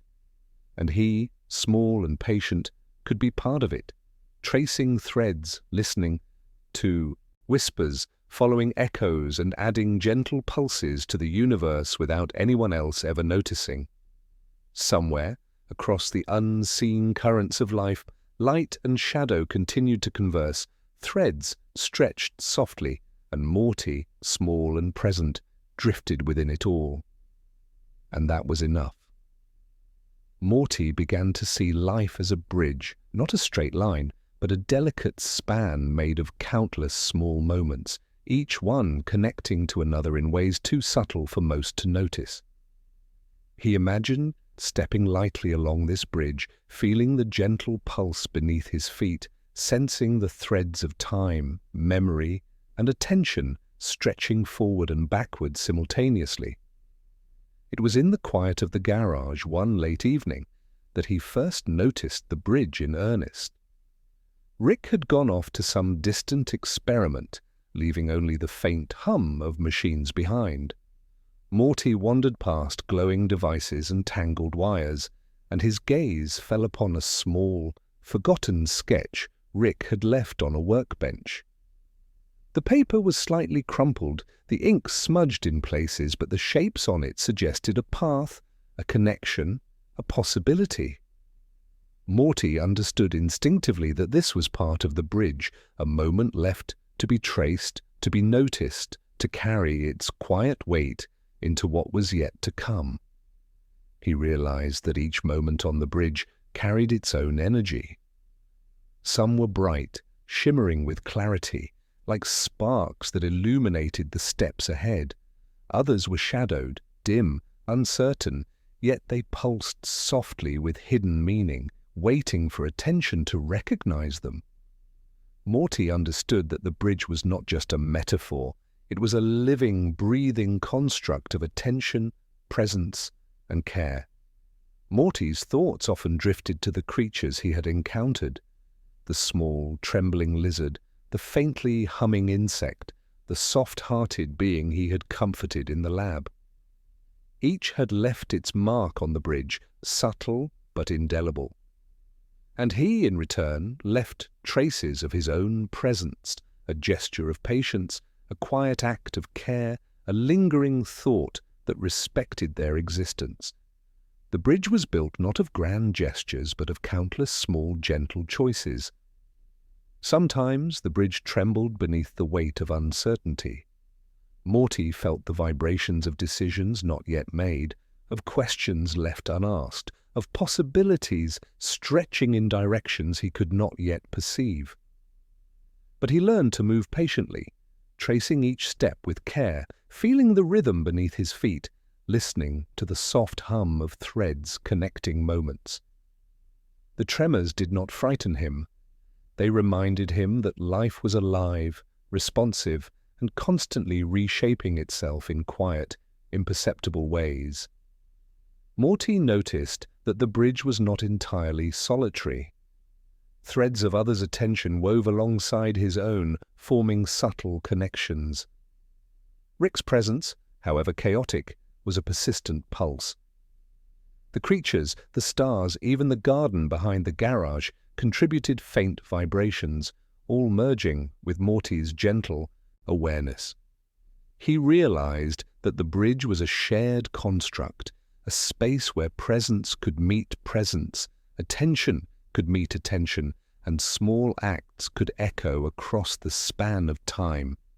He sometimes paused mid-step, leaning against invisible railings, noticing the way light refracted through a machine, or how shadows stretched across the floor, or how a faint whisper of a memory pulsed softly in the air. Each pause allowed him to integrate the currents around him, to align himself with the rhythm of the bridge, and to understand that progress was not measured in distance, but in the quality of attention and care he carried. One night, as the stars blinked faintly above and the garage hummed with residual energy, Morty closed his eyes and imagined the bridge extending endlessly, connecting past, present, and future in a delicate lattice. Every memory, every act of care, every whispered thought and unnoticed gesture formed a stepping stone. He felt the quiet weight of these connections, and in that weight, a gentle joy. He understood that the bridge was both fragile and resilient, sustained by attention, curiosity, and quiet presence. The bridge of moments also carried echoes, faint reverberations from past choices, small ripples from unnoticed kindnesses, soft tremors of learning and growth. Morty noticed them subtly, allowing the vibrations to flow through him, without resistance, without effort, without expectation. These echoes reminded him that no action, no matter how small, was ever truly lost. Each contributed to the structure of the bridge, to its rhythm, to its quiet, persistent beauty. Morty also discovered that the bridge could be shared in silence. He sometimes imagined Rick stepping onto it beside him, though the elder rarely did so consciously. Morty felt Rick's chaotic presence as a faint vibration, a pulse that intertwined with his own. Even without words, even without acknowledgement, Morty recognized that their paths were linked, that small acts of attention, care, and presence contributed to a shared journey, a quiet resonance that spanned both of them. He began to see his own reflections in the bridge, fears, hopes, moments of hesitation, instances of courage that were subtle but luminous. Morty understood that the bridge was not just a construct of time and attention, but of self-discovery. Each step revealed something new, a hidden pattern, a forgotten memory, a whisper of understanding, a thread connecting him to creatures, threads, echoes, and whispers he had begun to know intimately.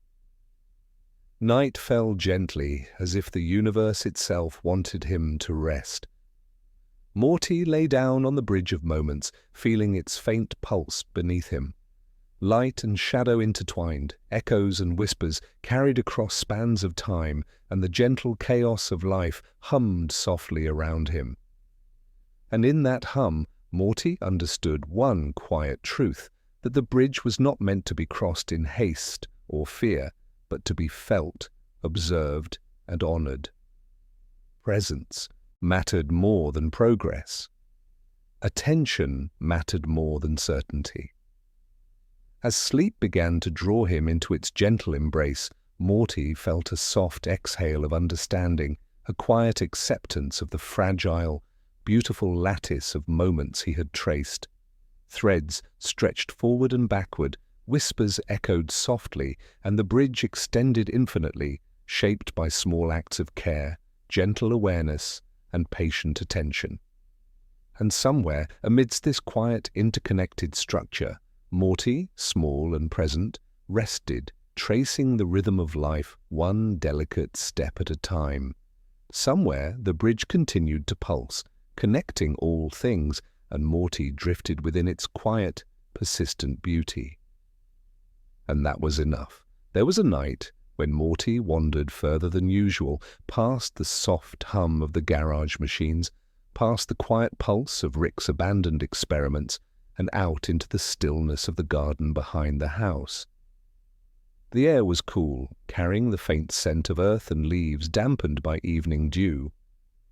The world seemed hushed, as if waiting. Above, the stars spread themselves across the sky, but Morty's eyes lingered not on the familiar constellations, those faint and steady beacons, but on the darker spaces in between, where something softer seemed to reside. It was there that Morty discovered what he came to think of as the Garden of Forgotten Stars. At first it was only an impression, faint glimmers, weaker than starlight, shimmering just beyond the edge of vision. But the longer he lingered, the more those hidden lights revealed themselves, delicate and trembling, as if shy. They were not lost, Morty realized, only overlooked, stars whose light was too soft, too subtle, too patient to command attention. And yet, in their quiet persistence, they gave the night a texture of unspoken wonder. Morty knelt in the grass and allowed himself to breathe slowly, to sink into stillness, to let his awareness soften. The garden of forgotten stars seemed to draw closer, surrounding him in a veil of faint radiance. Each hidden star pulsed gently, almost like a heartbeat, carrying with it echoes of something once known but almost lost. He imagined they were fragments of memories, choices unmade, paths untaken, or simple gestures of kindness overlooked by the rushing noise of time. The stars shimmered like forgotten sighs, each one carrying a tenderness too small for most to notice. As he sat in silence, Morty began to feel them speaking, not in words, but in impressions, in pulses of light that moved through him like whispers of old dreams.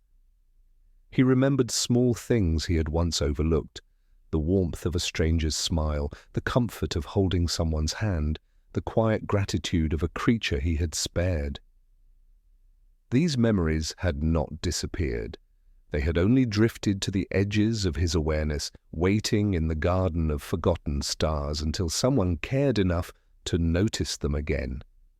He realized, with a soft exhale, that the universe itself must be full of these hidden gardens. Every act of kindness unnoticed, every dream unspoken, every gesture left without acknowledgement. They all lingered somewhere, carried gently by existence, glowing faintly in the dark. Nothing was ever truly lost. It only waited to be seen again. Morty closed his eyes and imagined walking through the garden.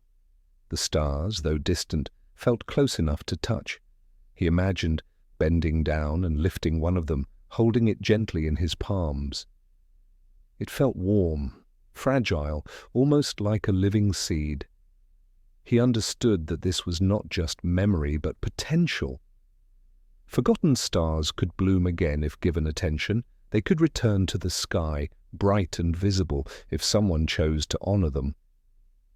He thought of Rick then, his grandfather, always moving, always tearing through galaxies, experiments and chaos without pause. Morty wondered how many forgotten stars Rick had left scattered in his wake. How many moments of tenderness had been brushed aside, how many small connections left to drift unacknowledged. Morty felt a quiet ache for him, a gentle sadness that Rick might never notice his own garden, never see the soft beauty he had left behind. But then Morty realized something else. Perhaps it didn't matter if Rick never looked back. Perhaps it was enough that someone, somewhere, could.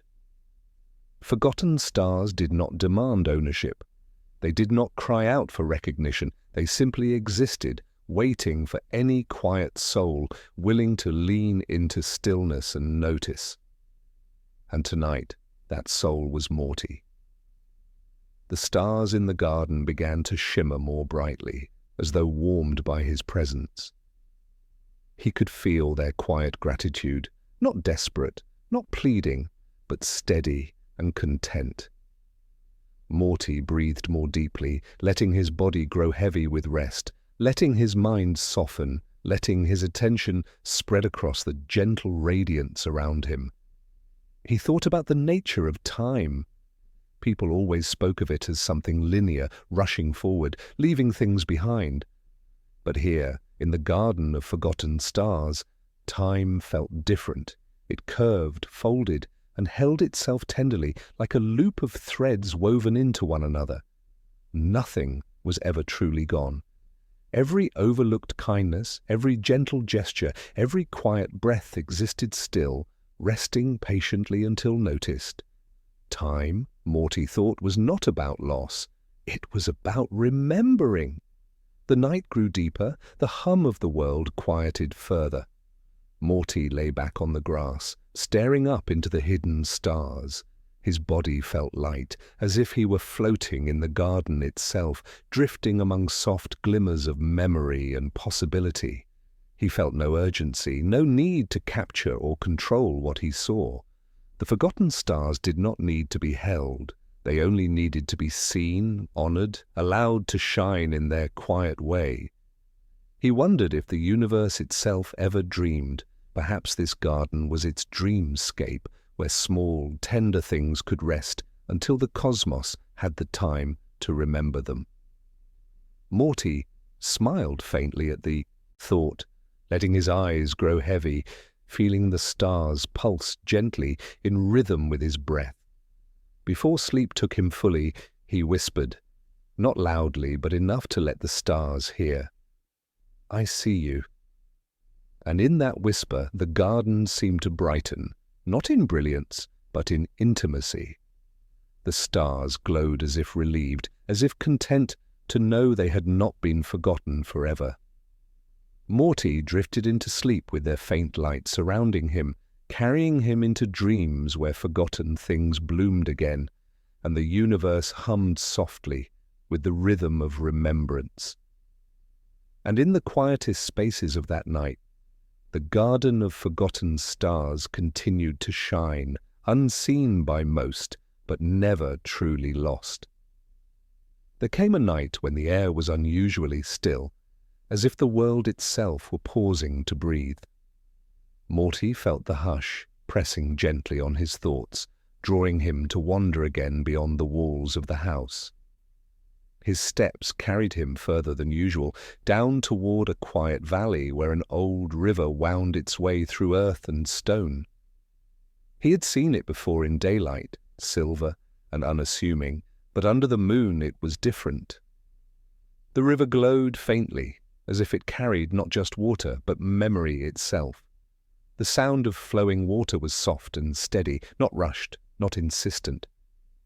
It whispered, rather than roared, each ripple folding into the next, like a story being told slowly, with patience and care. Morty knelt by the bank, dipping his fingers into the current. The water was cool, but not cold. It carried a warmth that felt more like recognition than temperature, as if it knew him. Morty closed his eyes and listened. The river's voice was not words, not speech, but something older. A rhythm, a cadence that tugged gently at the edges of memory. He let his mind drift, and soon he began to feel the stories hidden within the current. The river, he realized, remembered everything it had ever touched. Every leaf it carried, every stone it brushed, every life that bent to drink from its flow. All of it lived within the gentle rush of its waters. As he leaned closer, Morty began to sense fragments of those memories. He felt the joy of a deer drinking at dawn, the sorrow of rain falling on a battlefield, the quiet patience of moss waiting centuries for the river's touch. He even felt echoes of children laughing as they splashed in its shallows, laughter carried away but never forgotten. The river remembered them all, holding each moment not with judgment or weight, but with tenderness. Morty's breath slowed. He thought of his own life, of the moments he wished he could hold on to forever. He wondered if the river carried pieces of him too, his laughter, his fears, his fleeting joys scattered into the world like drops of water returning to the current. The idea comforted him. Nothing was truly lost, not even the smallest gesture. Everything flowed back into the river, where it would be remembered. He spoke softly, though he wasn't sure why. "Do you remember me?" The current rippled in answer. A faint shimmer of moonlight bent towards him, and Morty felt a warmth spread in his chest. The river did not answer with certainty, but he felt its quiet recognition all the same. He was part of its story, just as it was part of his. As he sat there, Morty thought about Rick again. He wondered if the river remembered him too, the chaos, the brilliance, the reckless laughter, the scars he left across galaxies. Would those memories be too heavy, too sharp? Or would the river hold them gently the way it held everything else without judgment? Morty imagined his grandfather's moments, both cruel and kind, woven into the flow, carried endlessly forward, softened by time until only the essence remained. He felt a quiet sadness, but also peace. Rick might never pause long enough to notice the river, to let himself be remembered in this way. But Morty understood that the river did not need acknowledgement. It remembered without asking. It carried without expectation. It flowed endlessly, gathering all things into its gentle embrace. Morty lay back on the grass by the bank, letting the sound of the current lull him. The stars above shimmered faintly, their light weaving with the river's glow, until it seemed the earth and sky were bound together by flowing silver threads. His mind drifted between waking and dreaming. He imagined floating in the river, letting it carry him through memories not his own, through lives he had never lived, through laughter and sorrow that belonged to countless others. In that drifting, he felt the vastness of existence, not as something overwhelming, but as something tender, something that connected everything through the simple act of remembrance. The river did not forget, even when the world moved too quickly, even when lives flickered and vanished, even when entire civilizations rose and fell. The river carried their traces. It was patient. It was eternal. It whispered to Morty that nothing he loved would ever truly vanish. Everything he held dear, even if lost to time, would still flow somewhere, softly, in currents that went on forever. He let the thought settle over him like a blanket. The ache of impermanence softened. The fear of forgetting loosened its grip. Morty felt safe in the presence of the river, as if his own fragile life, too, was being carried forward gently, remembered even in its smallest details. His eyes grew heavy. The whisper of the current became a lullaby, steady and unbroken. He felt his breath fall into rhythm with the water, each inhale and exhale flowing like ripples over stones. And as sleep pulled him deeper, Morty imagined himself dissolving into the current, not lost, but carried, remembered by the river that never forgot. Long after he drifted into dreams, the river flowed on, silver and unending, whispering softly to the night, "Nothing is gone, nothing is wasted, everything is remembered." The night after his visit to the river, Morty found himself walking once again, though this time he was guided not by the pull of memory, but by a faint glow that flickered in the distance. At first, he thought it might be a campfire, or perhaps the wandering light of some traveler. But as he drew closer, he realized it was something stranger, gentler, almost reverent. There in a clearing stood hundreds of lanterns, each swaying softly in the night air. They were not strung from trees nor hung by hands. Each lantern floated freely, drifting above the grass like small suns caught in the moment before dawn. Their light was not sharp, but hushed, like moonlight poured into glass. They bobbed and shimmered as though breathing, each flame steady yet alive with quiet intention. Morty stepped into the clearing and felt the air shift around him. It was not cold, not warm, but heavy with presence, as though every lantern carried a weight of its own. He reached out to the nearest one, his fingers brushing the smooth surface. The flame inside did not burn him. Instead, a sensation filled him, a memory that was not his. He saw a woman's face, smiling in the soft glow of a hearth. He felt her laughter, her patience, the way she leaned over her child's cradle with love that would never fade. Then the vision was gone, and the lantern drifted on, carrying that memory gently forward. Morty's chest tightened with awe. These lanterns were not just light, they were vessels. Each one carried the essence of someone forgotten, a fragment of a soul preserved so that the world would never entirely lose them. He walked among them slowly, reverently. Each lantern offered a different glimpse, a warrior laying down his sword with relief after battle, an old man planting seeds he would never live to see grow, a child running through summer fields, her laughter echoing like bells. None of these lives were Morty's, yet as he brushed past them, he felt himself connected to them as though he were part of their ongoing story. The lanterns did not mourn, they did not weep for the lives they carried. Instead, they glowed with quiet dignity, honoring what had been without clinging to what could no longer be. They reminded Morty of the river, the way it remembered without judgment. But this was different. The river carried memory like water, ever flowing, ever shifting. The lanterns, however, preserved moments whole, still and glowing, like stars that never dimmed. Morty sat down in the center of the clearing.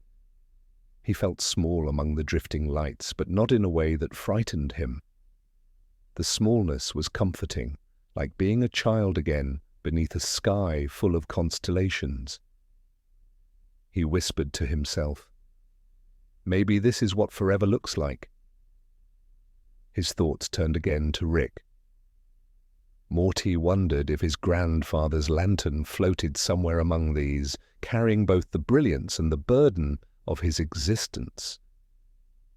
But then he realized Rick was still alive, still burning his flame recklessly against the dark. Perhaps one day his essence, too, would be caught in one of these quiet vessels. But not yet. For now, Rick's story was still unfolding, still sparking wildly across the void. Morty closed his eyes and let the glow wash over him.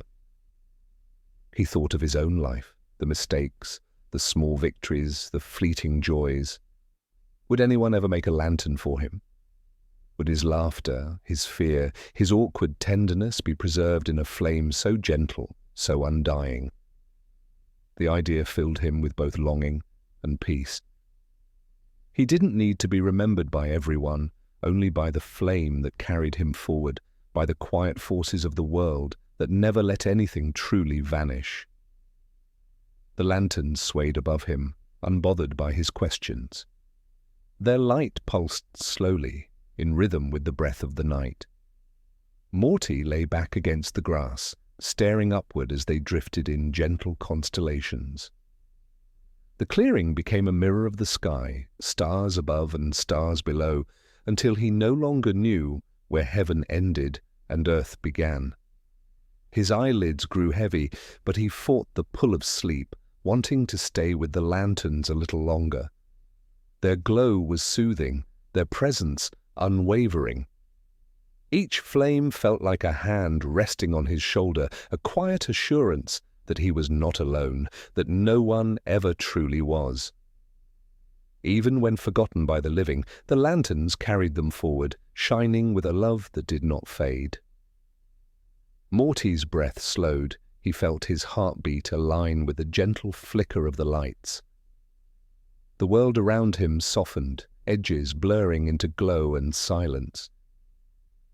He surrendered at last, letting sleep fold over him like the drifting lanterns themselves. The clearing held him quietly, and the lanterns continued to float, their light endless, their memory eternal. Long after Morty's eyes closed, the forgotten souls still glimmered in their silent vigil, keeping the night alive with gentle remembrance. Morty woke to the soft greyness of dawn. The clearing of lanterns was behind him now, though he felt their glow still lingering in his chest like a secret warmth. The morning was silent, the kind of silence that feels older than the world itself, carrying with it the weight of all that had already passed. He stood and looked around. The grass was damp with dew, and each blade caught the faint light of the rising sun. Yet when he turned to the east, he saw a path winding away from the clearing, narrow and uneven, its surface darkened with ash. The air above it shimmered faintly as though even the morning light hesitated to touch it. Something in him knew he had to follow it. The path of ashes was unlike any road he had walked before. The ground was coated in fine grey powder that clung to his shoes and ankles.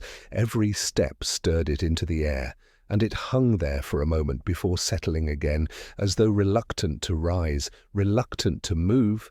The smell was faint but distinct, the ghost of fire long extinguished. Morty walked slowly, his thoughts heavy. The path felt ancient, older even than the lanterns. With every step, he felt as though he were walking not on earth, but on memory, on the residue of things once burned, once consumed.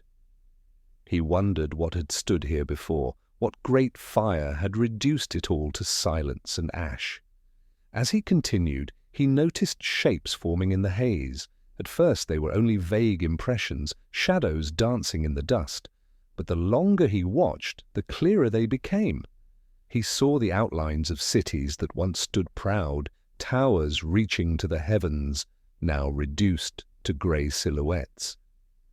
He saw people, their faces kind and weary, going about lives that no longer existed. These were not ghosts in the usual sense. They did not notice him, did not reach out, but echoes of a time erased by fire. Morty's chest ached as he walked through them. It was as though he were trespassing in a museum where nothing remained but the scent of loss. He felt the futility of it all, the way even the brightest flame eventually consumed itself. Yet there was also a strange comfort in it, a reminder that endings were part of the story, not a failure of it. The path stretched on, winding between invisible ruins. The ash thickened, and Morty began to leave deep footprints behind him. He wondered if anyone would ever follow them, if anyone would know he had passed this way, or would the wind sweep them away as it had done with everything else? After a while, Morty came upon a stone. It stood upright in the middle of the path, half buried in ash.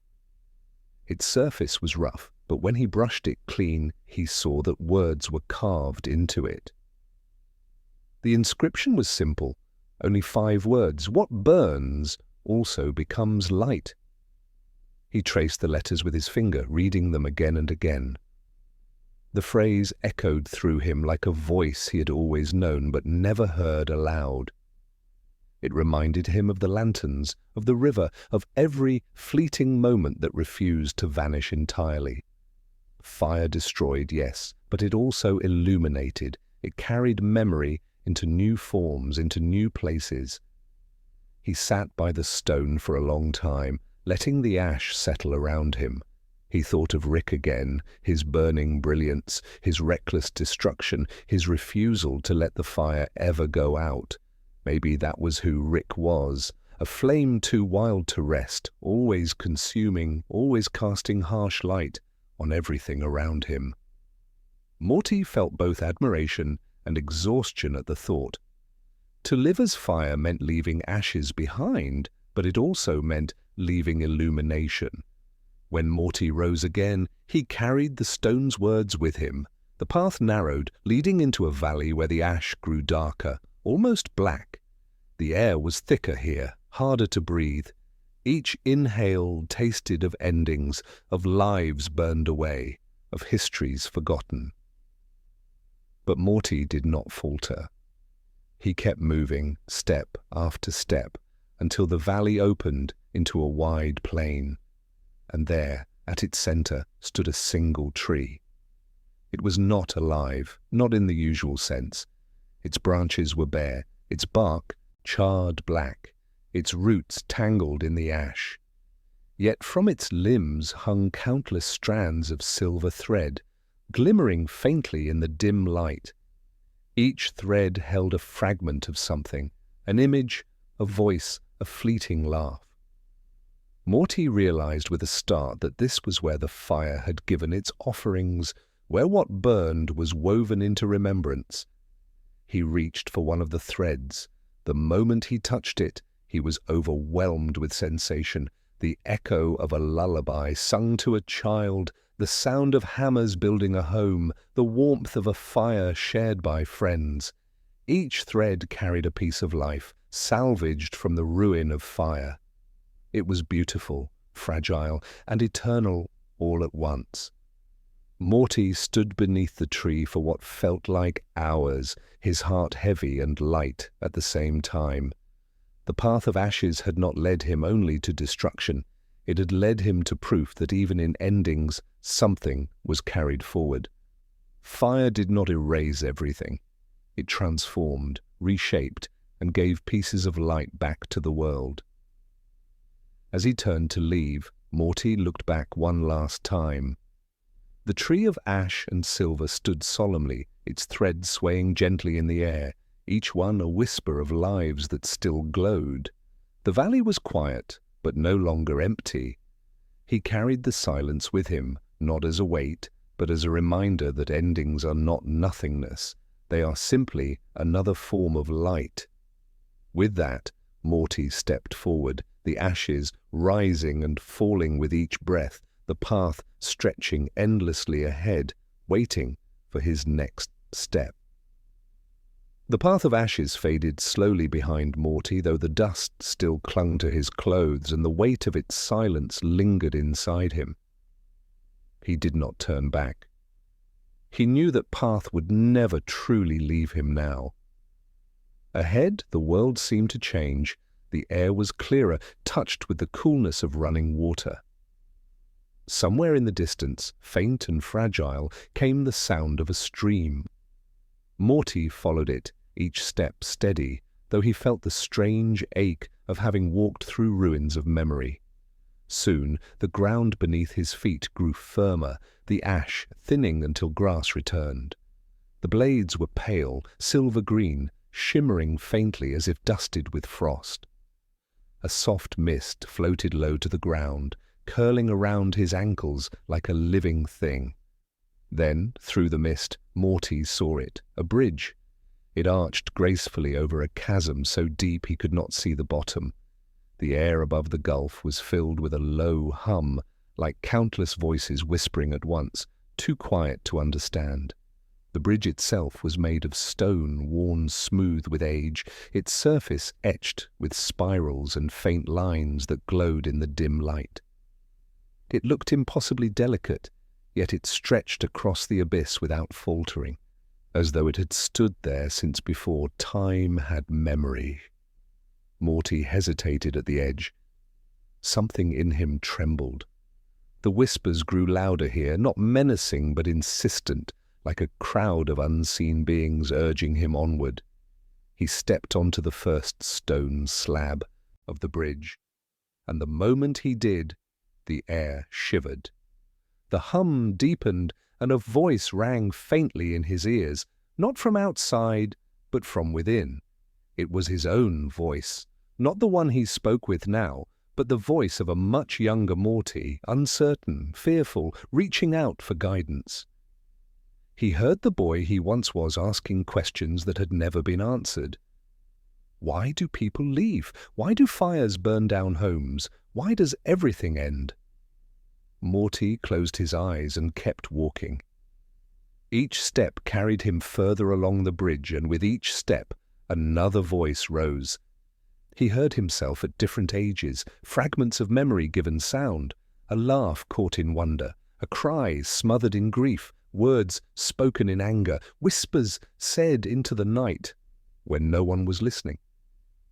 The bridge gathered all his echoes and gave them back to him. The weight of it almost stopped him, but then he realized something. None of the voices judged him. None mocked him for mistakes. None cursed him for his weakness. They were simply there, pieces of himself, preserved in the stone. The bridge did not create them. It only reflected. When Morty opened his eyes again, he saw that the stone spirals carved into the bridge were glowing more brightly now, responding to his steps. The light pulsed gently with every echo, as though the bridge itself was alive, listening. He touched the railing and felt warmth beneath his fingers, as if the stone remembered him. Midway across the bridge, Morty stopped. He gazed down into the abyss. It was not empty. It moved, it breathed. Shadows drifted far below, rising and falling like tides. He realized the whispers he heard were not only his own, they were countless voices from countless travelers who had crossed before him, all of them leaving their echoes behind. The bridge had become an archive of everyone who had dared to step onto it. As Morty stood there, one voice rose above the others, so sharp and clear that it stilled everything else. Morty. It was Rick. Not the Rick of the present, but a Rick from long ago, his tone younger, less burdened, edged with laughter that hadn't yet been weighed down by bitterness. Morty's breath caught in his chest. The voice wasn't speaking to him now. It was speaking from memory, perhaps from a time when Morty was too small to understand, a moment long buried, but it was there, shimmering in the stone, alive again. "Don't waste your time on silence, kid," the voice said. "The universe doesn't care if you're quiet. Be loud enough to matter, even if it hurts." The echo faded, but its weight stayed. Morty's knees weakened, and he gripped the railing to steady himself. Tears blurred his eyes, not from sorrow alone, but from the sudden surge of belonging. Even in this place, even through all the fire and ashes, Rick's words had reached him. The bridge had remembered. Morty whispered softly into the mist, unsure if the stone would hold his voice as it had the others. "I'm still here. I'm still walking." The stone beneath him pulsed gently in answer. He continued his crossing, each step lighter than the one before. The chorus of echoes no longer pressed against him. They walked beside him like companions. The further he went, the more the mist ahead began to clear, and soon he could see the far side of the bridge. There, at the end, stood a gate. It was not tall or grand, but simple, a wooden frame bound with rope, set firmly into the ground. Beyond it stretched another path winding upward into hills touched with faint golden light. The bridge had carried him from shadow into dawn. Morty stepped onto solid ground again. He turned back for a moment, looking at the bridge of stone spirals suspended over the abyss. The whispers had softened now, retreating into quiet, but he knew they were still there, waiting for the next traveler. He felt a strange gratitude for the path, for the echoes, for the chance to listen to himself and to voices he thought were lost. He placed a hand on the gate, hesitating only for a breath, then pushed it open. The wood creaked softly, welcoming him through, and as he stepped into the rising glow of the hills, he felt that something inside him had been carried forward, something that would not be lost again. The bridge faded behind him, but the echoes followed, not as burdens, but as lanterns. Morty passed through the wooden gate, and the air changed again. The hills before him sloped gently downward into a vast valley, wide as the horizon, where soft golden light flickered like 1,000 tiny fires. But these were not flames. They were lanterns, countless lanterns suspended in the air, each glowing faintly, drifting slowly as though caught in an invisible tide. The valley shimmered with them, a sky turned upside down, stars walking the earth. Morty stopped, his breath catching.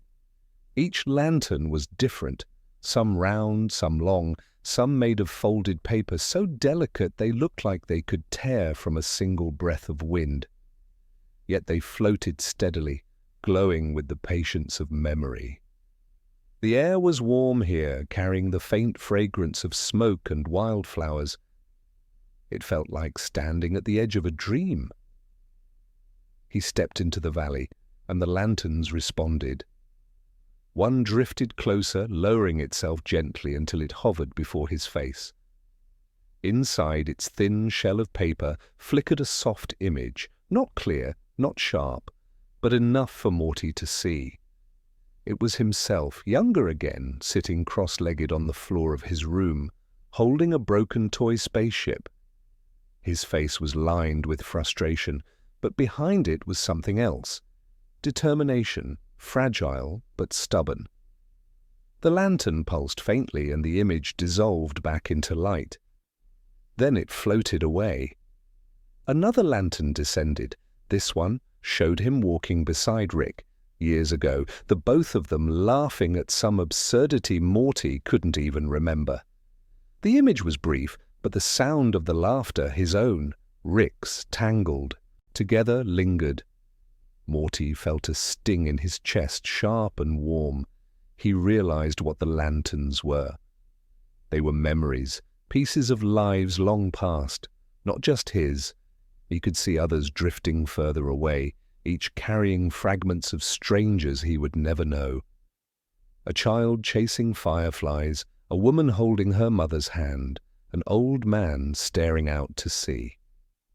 The valley was filled with them, and yet it was silent, as if every memory guarded its own fragile hush. Morty walked deeper, his eyes drawn upward to the slow-moving lights. Some lanterns ignored him, drifting far above like distant stars. Others drew near, almost as if curious. He touched one gently with the tip of his finger, and it trembled before opening a small window of light. For an instant he saw Rick again, not laughing, not shouting, but sitting in silence, eyes unfocused, bottle in hand. Morty recognized the weariness in his posture. It was not a memory Morty had lived, but one the lantern carried, as though the valley itself had preserved Rick's loneliness. Morty pulled his hand back, his throat tight. The lantern drifted away, leaving him with a weight that was both sorrowful and tender. He wondered then, did the valley belong to him or to everyone? Did it collect only what he needed to see, or did it show fragments at random, scattering the lives of many across its quiet expanse? Perhaps it didn't matter. The lanterns existed, glowing against the dusk, refusing to be extinguished. That was enough. As Morty walked, he noticed that the path beneath his feet was lined with faint stones, smooth and half-buried, guiding him onward. The lanterns began to gather more thickly above the path, almost forming an archway of light. The deeper he went, the more they clustered, until it felt as though he was walking through a corridor of stars. His heart slowed, his breath evened, and the ache of ashes and echoes softened. One lantern broke from the rest and floated directly in front of him, larger than the others, its glow steadier, almost solemn. It pulsed once, and an image bloomed inside. Morty froze. It was his mother. She sat at the kitchen table, head resting against her hand, staring into the middle distance. The room was quiet, the kind of quiet that pressed against walls. On the counter, a mug of tea had long since gone cold. She didn't speak, she didn't cry. She just sat there, tired beyond words. Morty's chest tightened, the valley blurring through his tears. He reached out but stopped short of touching the lantern, afraid the image would dissolve. His voice shook as he whispered, "I didn't know you felt that way. I didn't see it." The lantern flickered once, as if acknowledging, then gently floated upward, vanishing into the tide of light above. Morty stood still for a long while, letting the silence settle. The path called him forward. He followed, step by step, until the valley widened again and the lanterns grew sparser, drifting higher into the unseen sky. At last he came to the center of the valley where a great stone stood. Upon it rested a single lantern, brighter than all the others, its glow white gold, steady and unshaken. Morty approached. Unlike the others, this lantern held no image. It glowed with a light so pure it seemed to hum softly, like a heartbeat. He placed his hands on the stone and leaned closer. In its brightness he felt warmth, not just on his skin but within his chest. For a moment he thought he heard Rick's voice again, low, unsteady, but alive. "Keep going, Morty, don't stop here." Morty closed his eyes. He didn't answer out loud. He simply bowed his head, letting the warmth seep into him, letting the silence become part of his breath. When he finally stepped back, the great lantern dimmed slightly as though it had given a piece of its light to him. The valley around him seemed softer now, the other lanterns less heavy, less sorrowful. They were not burdens. They were simply fragments, reminders that nothing was ever truly gone if it was remembered, even by the air, even by the stone, even by the lanterns. Morty turned toward the far side of the valley, where the stones of the path climbed again into the rising hills. The lanterns parted gently to clear his way, floating upward, their glow dimming into the distant sky until they resembled stars again. He walked on, carrying the valley with him, not its weight, but its light. The hills curved downward again, carrying Morty toward a hush that felt deeper than anything he had yet encountered. The valley of lanterns faded behind him, their glow softening into distant sparks, and before him stretched a plain of pale stone that sloped steadily to meet a dark, endless sea. The water was calm, so calm that it reflected the sky perfectly, turning horizon into mirror. For a moment, Morty couldn't tell where the world ended and where it began. The air was cool here, carrying the taste of salt and stillness. No gulls cried, no waves broke, no wind stirred the surface. The silence pressed down gently but firmly, as though the very shore was asking him to set aside words, to step into quiet. Morty obeyed. His footsteps echoed faintly against the stone, each sound lingering too long before vanishing into the air. At the edge of the shore he stopped. The sea stretched infinitely outward, its glassy surface glowing faintly with the reflection of distant lantern stars. Morty stared at it for a long time, his chest tightening. There was a strange familiarity to this place, though he knew he had never stood here before. It felt like the inside of a memory he could almost recall, like a dream that slipped through his hands upon waking. He crouched, dipping his fingers into the water. It was neither warm nor cold, but something in between, steady, neutral, unchanging. When his hand disturbed the surface, faint ripples spread outward, distorting the mirrored sky above. And in those ripples, faces appeared, his own. Younger and older, Rick's, his family's, strangers whose names he didn't know. Each shimmered briefly before smoothing back into stillness. Morty pulled his hand back quickly, heart beating faster. The silence pressed against him harder, as though the sea itself had noticed his hesitation. He stood up, brushing his damp fingers against his shirt. He wanted to say something aloud, anything to break the weight of the hush, but his throat refused. The silence seemed to hold his voice hostage, urging him to listen instead. So Morty listened. At first, there was nothing, just the stillness of sea and stone, but slowly, faintly, he began to hear it, a low hum, steady and patient, rising from beneath the water. It was not a voice, not exactly, but it carried rhythm, like breathing, like the slow exhale of the earth itself. The sound seeped into his bones, into the pace of his heartbeat, until Morty realized he was breathing in time with it. The longer he stood there, the more the silence changed. It was no longer emptiness, but fullness, filled with presence, heavy with meaning he could not entirely name. He felt as though the sea was watching him, not with eyes, but with something deeper, ancient and vast. And then, without warning, the surface of the water shifted. A ripple spread outward, not from him, but from the horizon itself. Slowly, Carefully, a shape emerged, tall, indistinct, formed of the same dark shimmer as the sea. It walked toward him, each step sending faint tremors across the glassy surface, but the water did not break. The figure moved as if it belonged entirely, like it had risen from the silence itself. When it drew closer, Morty's chest clenched. The figure bore Rick's outline, the slump of his shoulders, the tilt of his head, the faint drag of his steps. But its face was blurred, its edges wavering like smoke caught in windless air. Morty could not tell if it truly was Rick, or if the silence was only showing him what he longed for. He whispered, his voice cracked but trembling into life. "Rick?" The figure stopped. The sound of Morty's voice seemed almost to disturb it, making the edges ripple more violently.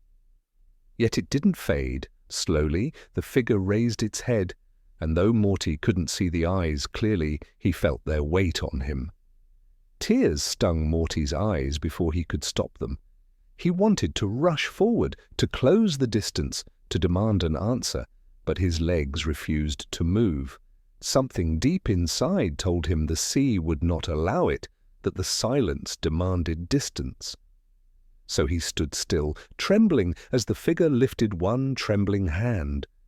It didn't reach all the way. It only raised the hand halfway, as if in a faint wave, or perhaps a gesture of farewell. The silence pressed harder, heavy as stone, urging Morty to accept without questions, to witness without demand.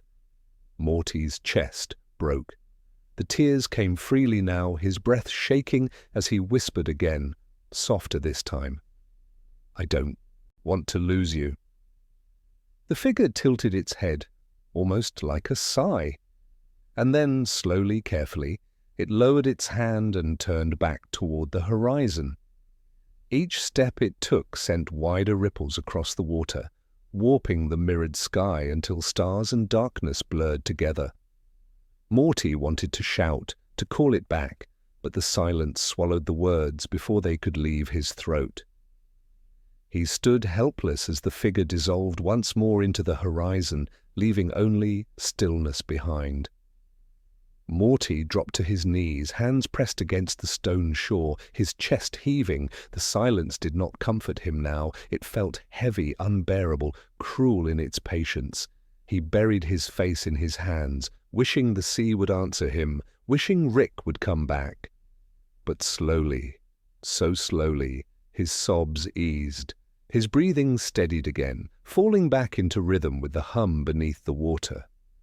The silence shifted once more, softening, becoming less a weight and more a blanket. The ache in his chest dulled, not gone, but gentler, like a wound being wrapped. When Morty finally raised his head again, the sea was the same as before, flat, perfect, endless. But the stars reflected in it seemed closer now, brighter, as though they had leaned down to listen. He wiped his eyes and stood shakily, his legs weak but steady enough to carry him forward. Far down the shore he noticed a narrow bridge of stone stretching out across the water. It was thin and fragile-looking, just wide enough for one person to walk upon. It extended toward the horizon, vanishing into the mirrored distance. The silence seemed to hum louder there, drawing him onward. Morty hesitated only for a moment before stepping toward it. The stone was cold beneath his feet, but the hum grew steadier, guiding him. He took one step, then another, and the sea did not stir. His reflection walked with him, faint and fragile but present, keeping pace as though it too sought something beyond. With each step, Morty felt the silence shift again, not an end, not a farewell, but a passage. The sea was not empty. It was a threshold, and somewhere across it, beyond the silence, something waited. He walked on, the mirrored sky beneath his feet, the stars above, the hum steady in his chest. The stone bridge stretched forward like a fragile thread laid upon the surface of eternity. Its narrow span disappeared into the horizon, where sea and sky melted together, where silence breathed with a rhythm that was not Morty's own, but something vaster, older, immeasurable. Morty paused at the beginning of it, the shore now behind him, a vast, endless plain of pale stone receding into memory. Ahead lay only water, reflection, and the slim path daring him to trust its strength. The silence was not empty here. It had grown dense, vibrating faintly as though filled with invisible strings.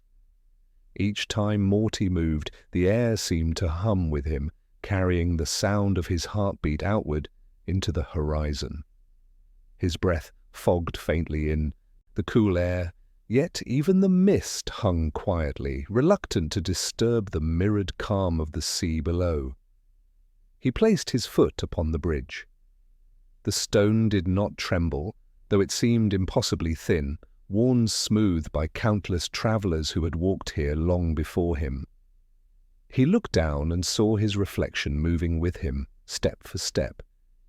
But it was not a simple mirror. The reflection seemed older, tired, his eyes carrying shadows Morty had not yet lived. The sight made his chest ache, but he did not stop. He lifted his other foot and moved forward. The silence deepened. Each step he took felt like entering another layer of stillness, the hum growing fainter and yet more present, like the low thrum of blood through his veins. He walked slowly, carefully, his eyes locked on the vanishing point ahead. The sea beneath shifted with faint ripples, though no wind stirred it. The reflections twisted, bending in strange patterns, sometimes showing him, sometimes Rick, sometimes countless faces blurred into one another. Morty's breathing grew unsteady. He tried not to look too closely at the water, but his eyes betrayed him. With each step, he saw moments hidden within the reflections. Rick leaning over his workbench, muttering to himself. Rick laughing loudly, cruelly, with a drink in his hand. Rick silent, broken, staring at nothing at all. Then, flickering like a flame about to go out, Morty saw himself standing alone, older, his hair thinner, his eyes harder. The bridge forced him onward. There was no room to turn, no place to rest. Every step was commitment. Morty clenched his fists, focusing on the narrow stones beneath his feet. The silence wrapped around him like a heavy cloak, but inside it he felt something stir. His own thoughts, clearer than before, stripped of distraction. He realized the bridge was not carrying him outward, but inward, walking deeper into himself. After what felt like hours, though time no longer carried meaning here, Morty paused. The sea beneath him shimmered with sudden movement. From the mirrored depths rose images more vivid than before. He saw his mother standing at a window, eyes filled with regret. He saw his father fumbling through words he could never quite form into strength. He saw his sister, distant but watching, her gaze sharp, unblinking. All of them were silent, their mouths unmoving, but their eyes told stories Morty could not bear to hear. He pressed forward, heart hammering, trying to escape the visions, but the bridge demanded acknowledgement. The reflections followed him no matter how quickly he stepped, no matter how desperately he looked away. Then Rick appeared again. Not the blurred shape he had seen at the shore, but sharp, alive, more real than memory.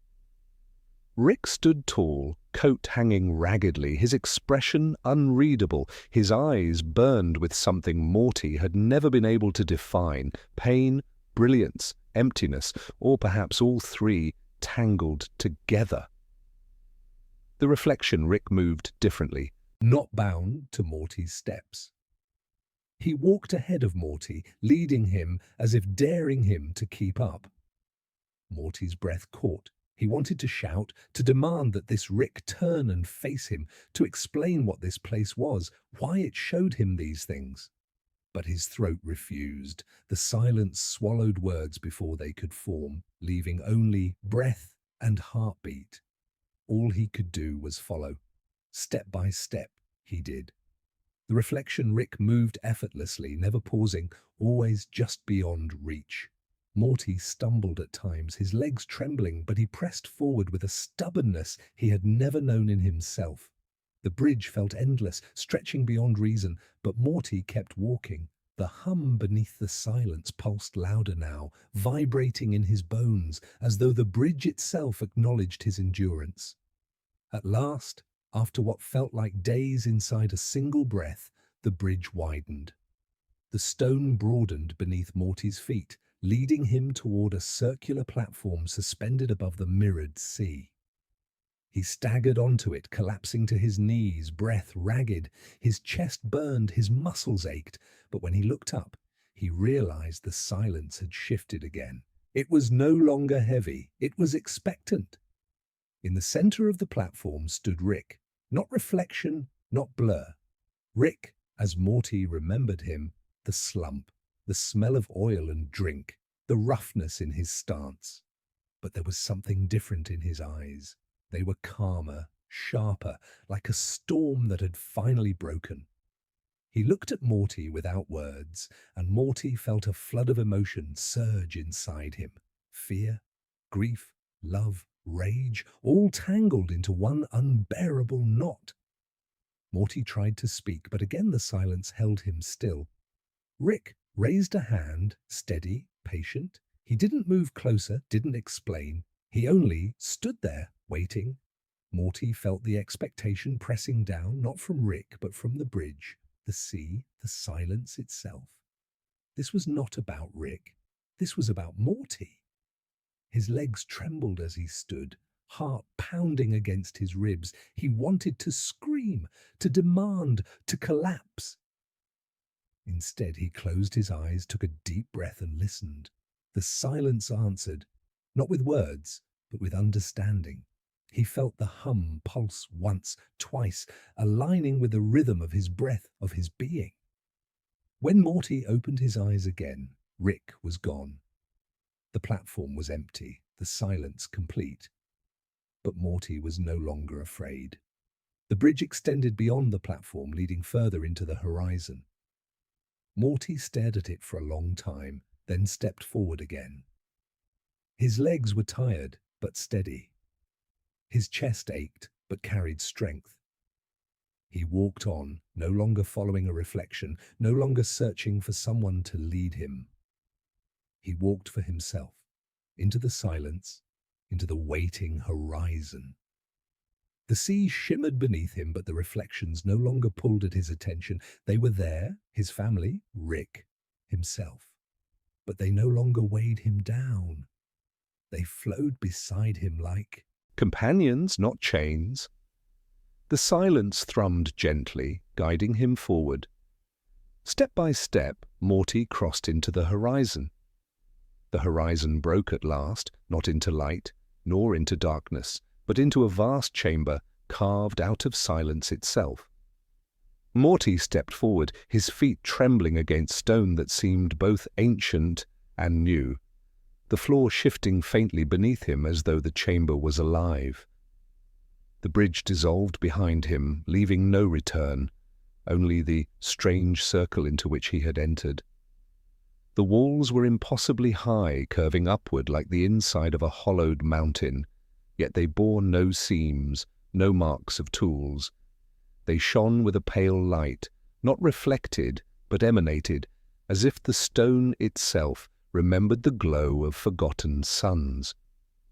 Morty's shadow stretched long across the floor, and for the first time in what felt like an eternity, the silence broke. A single sound echoed, his own footsteps. It startled him, so unused to hearing anything but the hum of the bridge. Each step bounced against the chamber walls, folding back upon itself until the echoes overlapped, multiplying into a chorus that did not match his rhythm. Morty froze, his breath caught. The chamber had given his sound back, but changed, rearranged, as though testing him. "Hello," Morty whispered, his voice rough, from disuse. The chamber answered. His own word came back to him, but warped, slower, deeper, almost as if another voice had spoken alongside him. The echo stretched, bending into something unrecognizable before fading into silence again. Morty shivered. The silence returned, heavier now, as if it had been awakened. He stepped further in. Each movement, each breath, each heartbeat sent ripples through the air, the echoes returning to him not as they were, but as fragments of something else. He felt surrounded by voices not his own, ghostly, indistinct, yet rooted in him somehow. Then he heard it. Morty! The name came not from his lips but from the chamber itself. It rattled against the walls, deep and old, carrying weight beyond a simple sound. Morty spun, searching, but there was no one, only the chamber, only echoes. His pulse raced. He tried to speak again, louder this time, demanding answers. "What is this place?" The chamber answered, scattering his words into 100 whispers, each returning in fragments. "What place? This is..." And then, layered beneath them, a voice, not his own, whispered back, "Yourself." Morty stumbled, knees weak. The chamber was not simply reflecting, it was reaching, it was speaking. More echoes rose around him, overlapping into a tapestry of sound. He heard laughter, his own, light and fleeting. He heard sobs, raw, broken, unmistakably his. He heard Rick's voice, sharp, biting, muttering curses that Morty had heard 1,000 times before. He heard his mother's voice, calling his name softly. His sister's sigh, filled with distant weariness. His father's helpless stammer, all of them, overlapping, rising, falling, until the chamber felt alive with a cacophony of memories. Morty covered his ears, but the sound did not stop. It was inside him as much as around him. The chamber wasn't replaying the past. It was revealing what still lived in him, the things he carried, the voices he could never escape. "Stop!" Morty shouted, his voice cracking. "Just stop!" The chamber obeyed. The echoes fell silent in an instant, leaving only Morty's ragged breath. His knees hit the floor, palms pressed against the cold stone. The silence did not comfort him now. It felt watchful, judging, waiting. And then softly, a new sound stirred. It was Rick's voice, not harsh, not drunken, not mocking, but low, quiet, almost tender. "You're stronger than you think, Morty." Morty's head snapped up, eyes wide. The voice had not come from memory. It was too close, too alive. He searched the chamber, desperate, but saw no one. "Rick?" His voice broke on the name. No answer came. The silence deepened once more, pressing on him. But the chamber was not finished. Another voice rose, this time his mother's. "You don't have to carry it alone." Then another, his sister's. "You always watch, but you never let yourself be seen." Then his father's, trembling. "I'm sorry, Morty." "I've always been sorry." Morty's chest heaved. None of them were here. These were not their voices, and yet they were.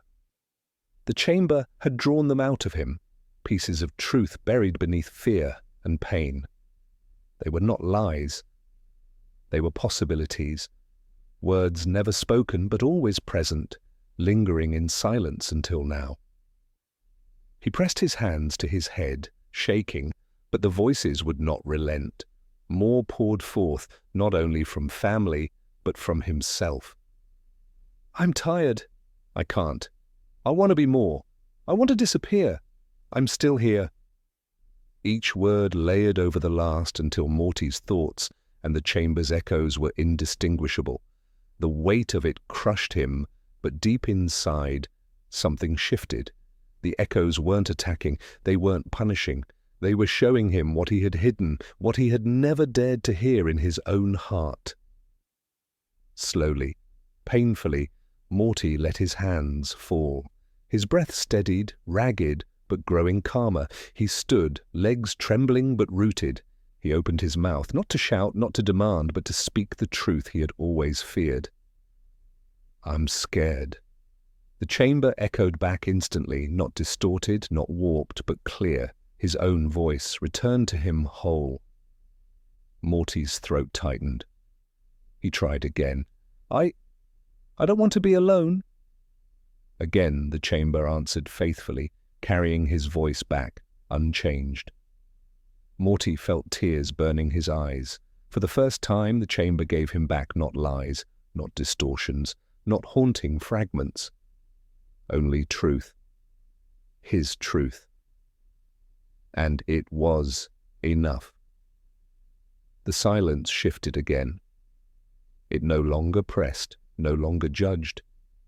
It cradled. The walls glowed faintly brighter, and the air grew warmer, lighter. The echoes faded into a gentle hum, no longer many voices, but one, steady and quiet, his own breath, his own being.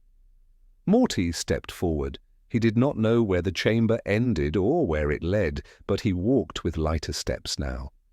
The silence was no longer an enemy. It was a companion, waiting patiently for him to listen. And as he moved deeper into the chamber, he whispered softly, "I'm still here." The chamber answered back perfectly clear, "I'm still here." And Morty smiled through his tears.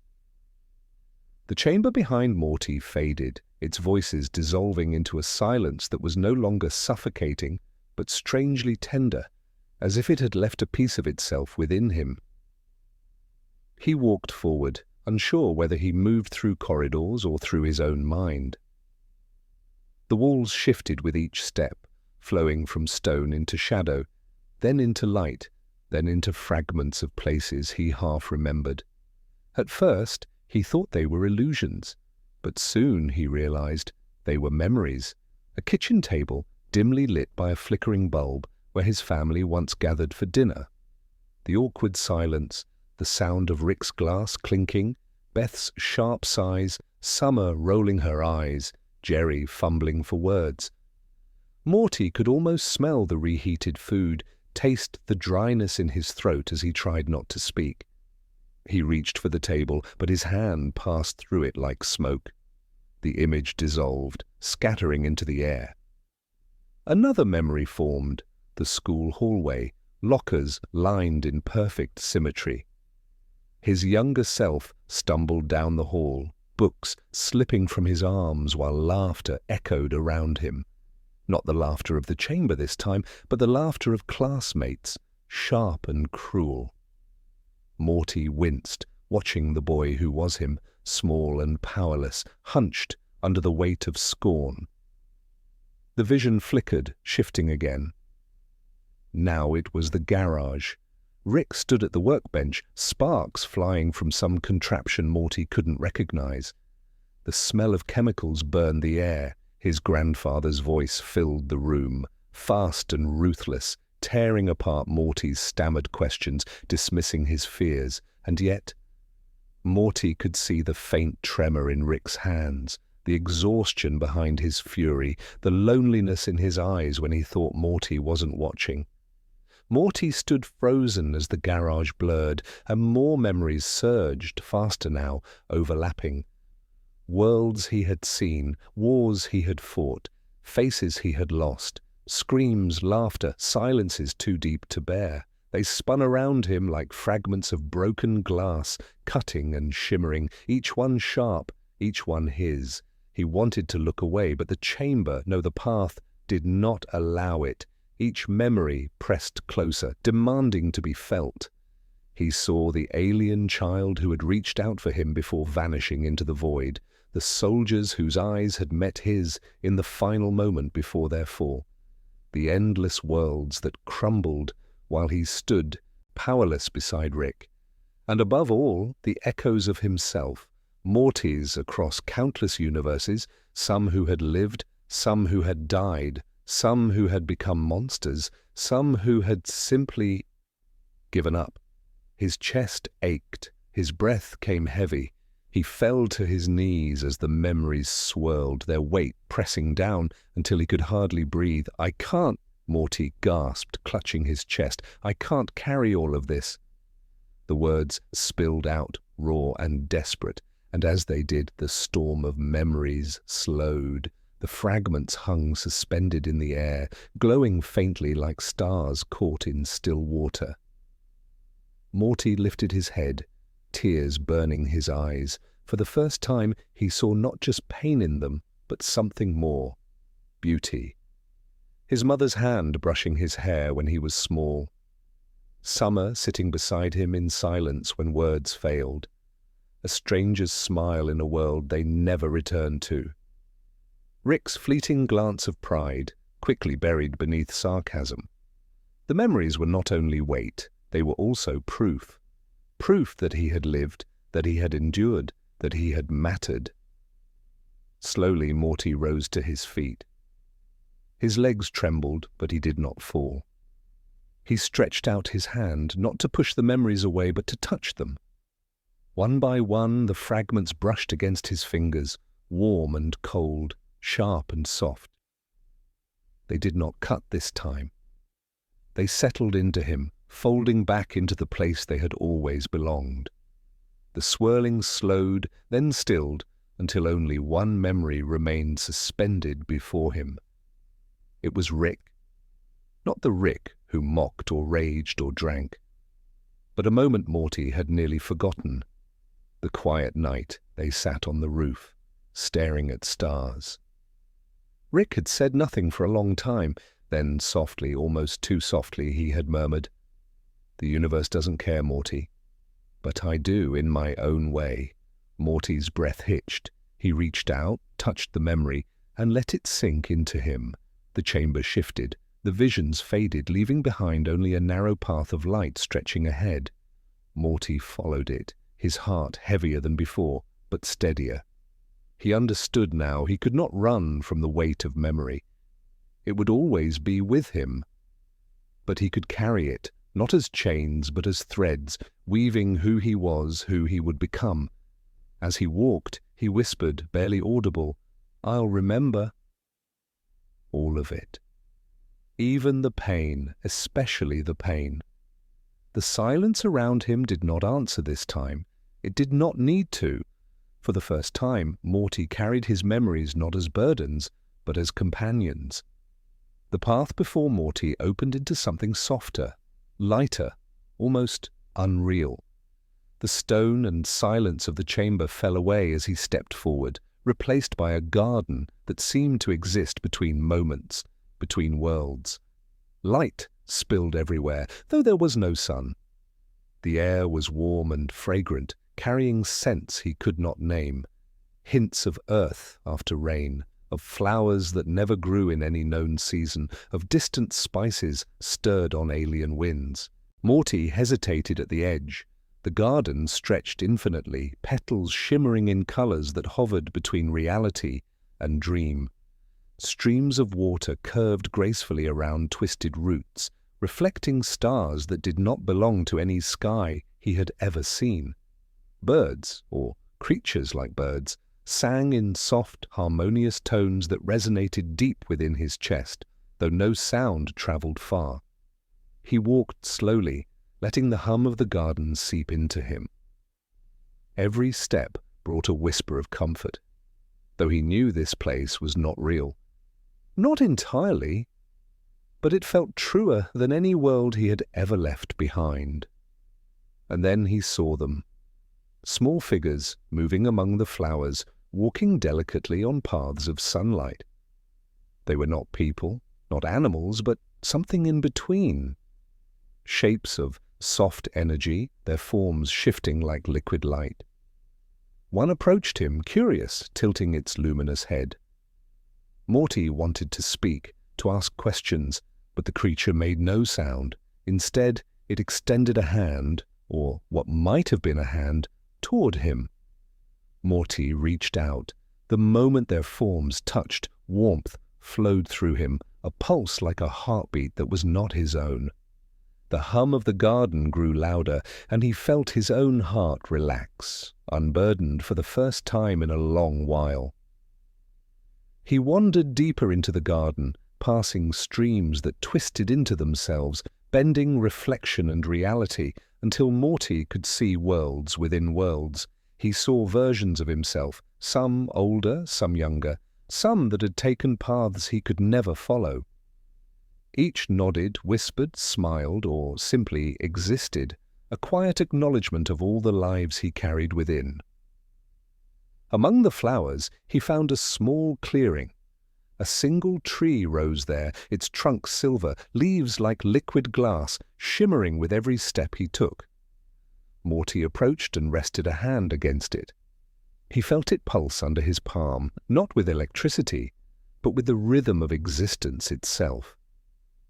A faint whisper rose from the branches, a sound not made of words, but of memory, longing, and gentle acceptance.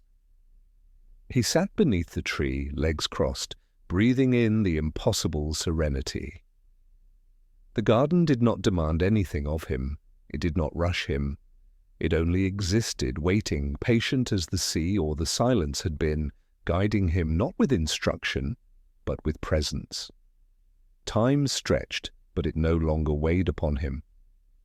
He remembered the bridge, the chamber, the endless echoes of his past. And he understood, softly, with quiet awe. Every memory, every pain, every joy had led him here. This place, impossible and fragile, existed only because he had survived the weight of everything else.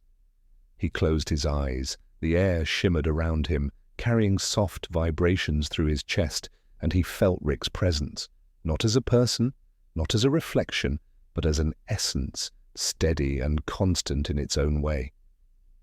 Morty did not need answers anymore. He only needed to feel, and he did. The small beings returned, dancing along the streams, spiraling in, light brushing past him like whispers. Morty laughed softly, the sound mingling with the harmony of the garden. It was not a loud, triumphant laugh. It was quiet, soft, intimate, a sound that seemed to belong only to this moment. For the first time in countless worlds, Morty felt something he had not known he could. Peace. Not the absence of danger or memory, but the presence of acceptance. Not forgetting, but embracing. Not a conclusion, but a gentle exhale. The sunless light shifted again, tracing patterns in the leaves, guiding him toward the edges of the garden where paths of silver winded into infinity. Morty rose, brushing dust or petals or dreams from his clothes. He walked forward, not hurried, not fearful. The garden seemed to bend with him, each step steady, each breath aligning with the rhythm of the place. He paused once more beneath the silver tree, looking back toward where he had come. The memories, the chamber, the bridge, they were all there, quiet now, patient, waiting in their own way. Morty smiled softly and whispered, "Thank you for everything, even the pain." The wind, or something like wind, carried his words into the garden. The small, luminous figures paused, rippled, then continued their dance, leaving traces of light that lingered in the air long after they moved on. Morty felt his own light pulse, softly, not loud, not overwhelming, but steady. He understood fully that he had arrived somewhere between worlds, between time, between himself and the universe. And somewhere ahead the path continued, infinite, inviting him onward. Morty stepped forward into it, knowing that this journey, quiet, strange, impossible, was still his own to walk. Morty walked forward, the garden fading slowly behind him, replaced by a soft, endless horizon that shimmered between night and day. The light was gentle, neither warm nor cold, but perfectly balanced, wrapping around him like a tender embrace. Every step he took felt like breathing, effortless yet profound, as though the universe itself had paused to watch him move. He glanced back briefly. The silver-leaved tree, the luminous figures, the winding streams, they were all still there, shimmering softly, but now distant, almost like a memory waiting to be remembered.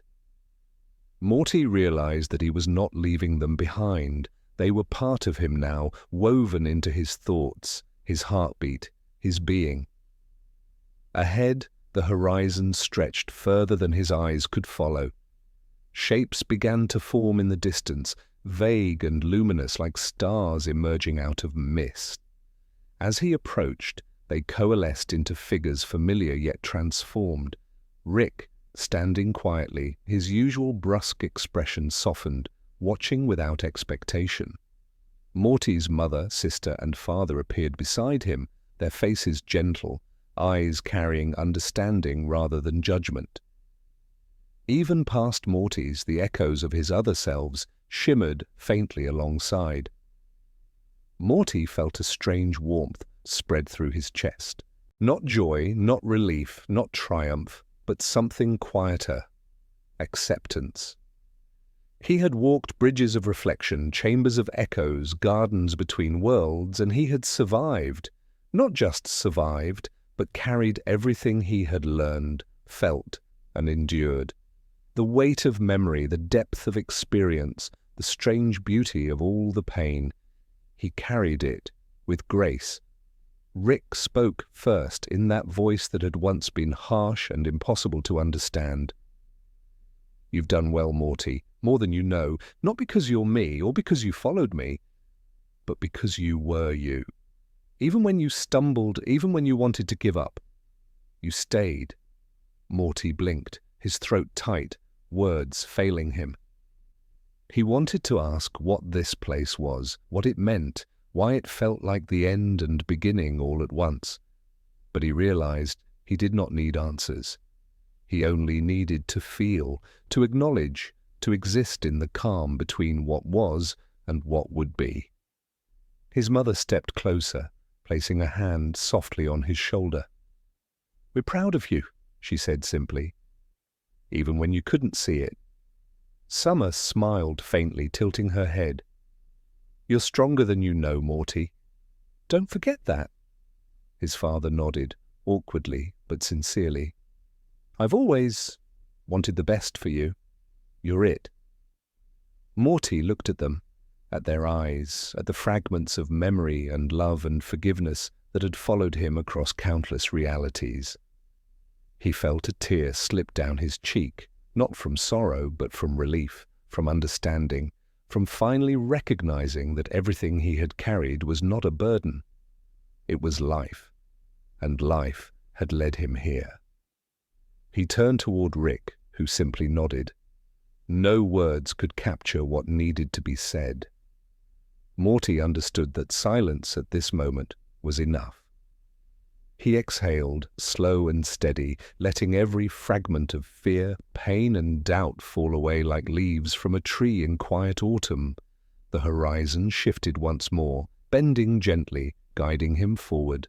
Morty walked, each step lighter than the last, until he felt as though he was moving not through space, but through a dream itself. The stars above, the light around, the echoes of the garden and the chamber, all of it became a gentle current, carrying him toward some soft, infinite unknown.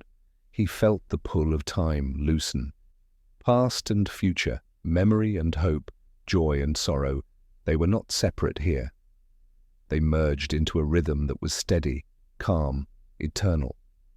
Morty understood, without thinking, that this was what it meant to be whole, not perfect, not free from pain, but reconciled, aligned, present in every heartbeat of existence.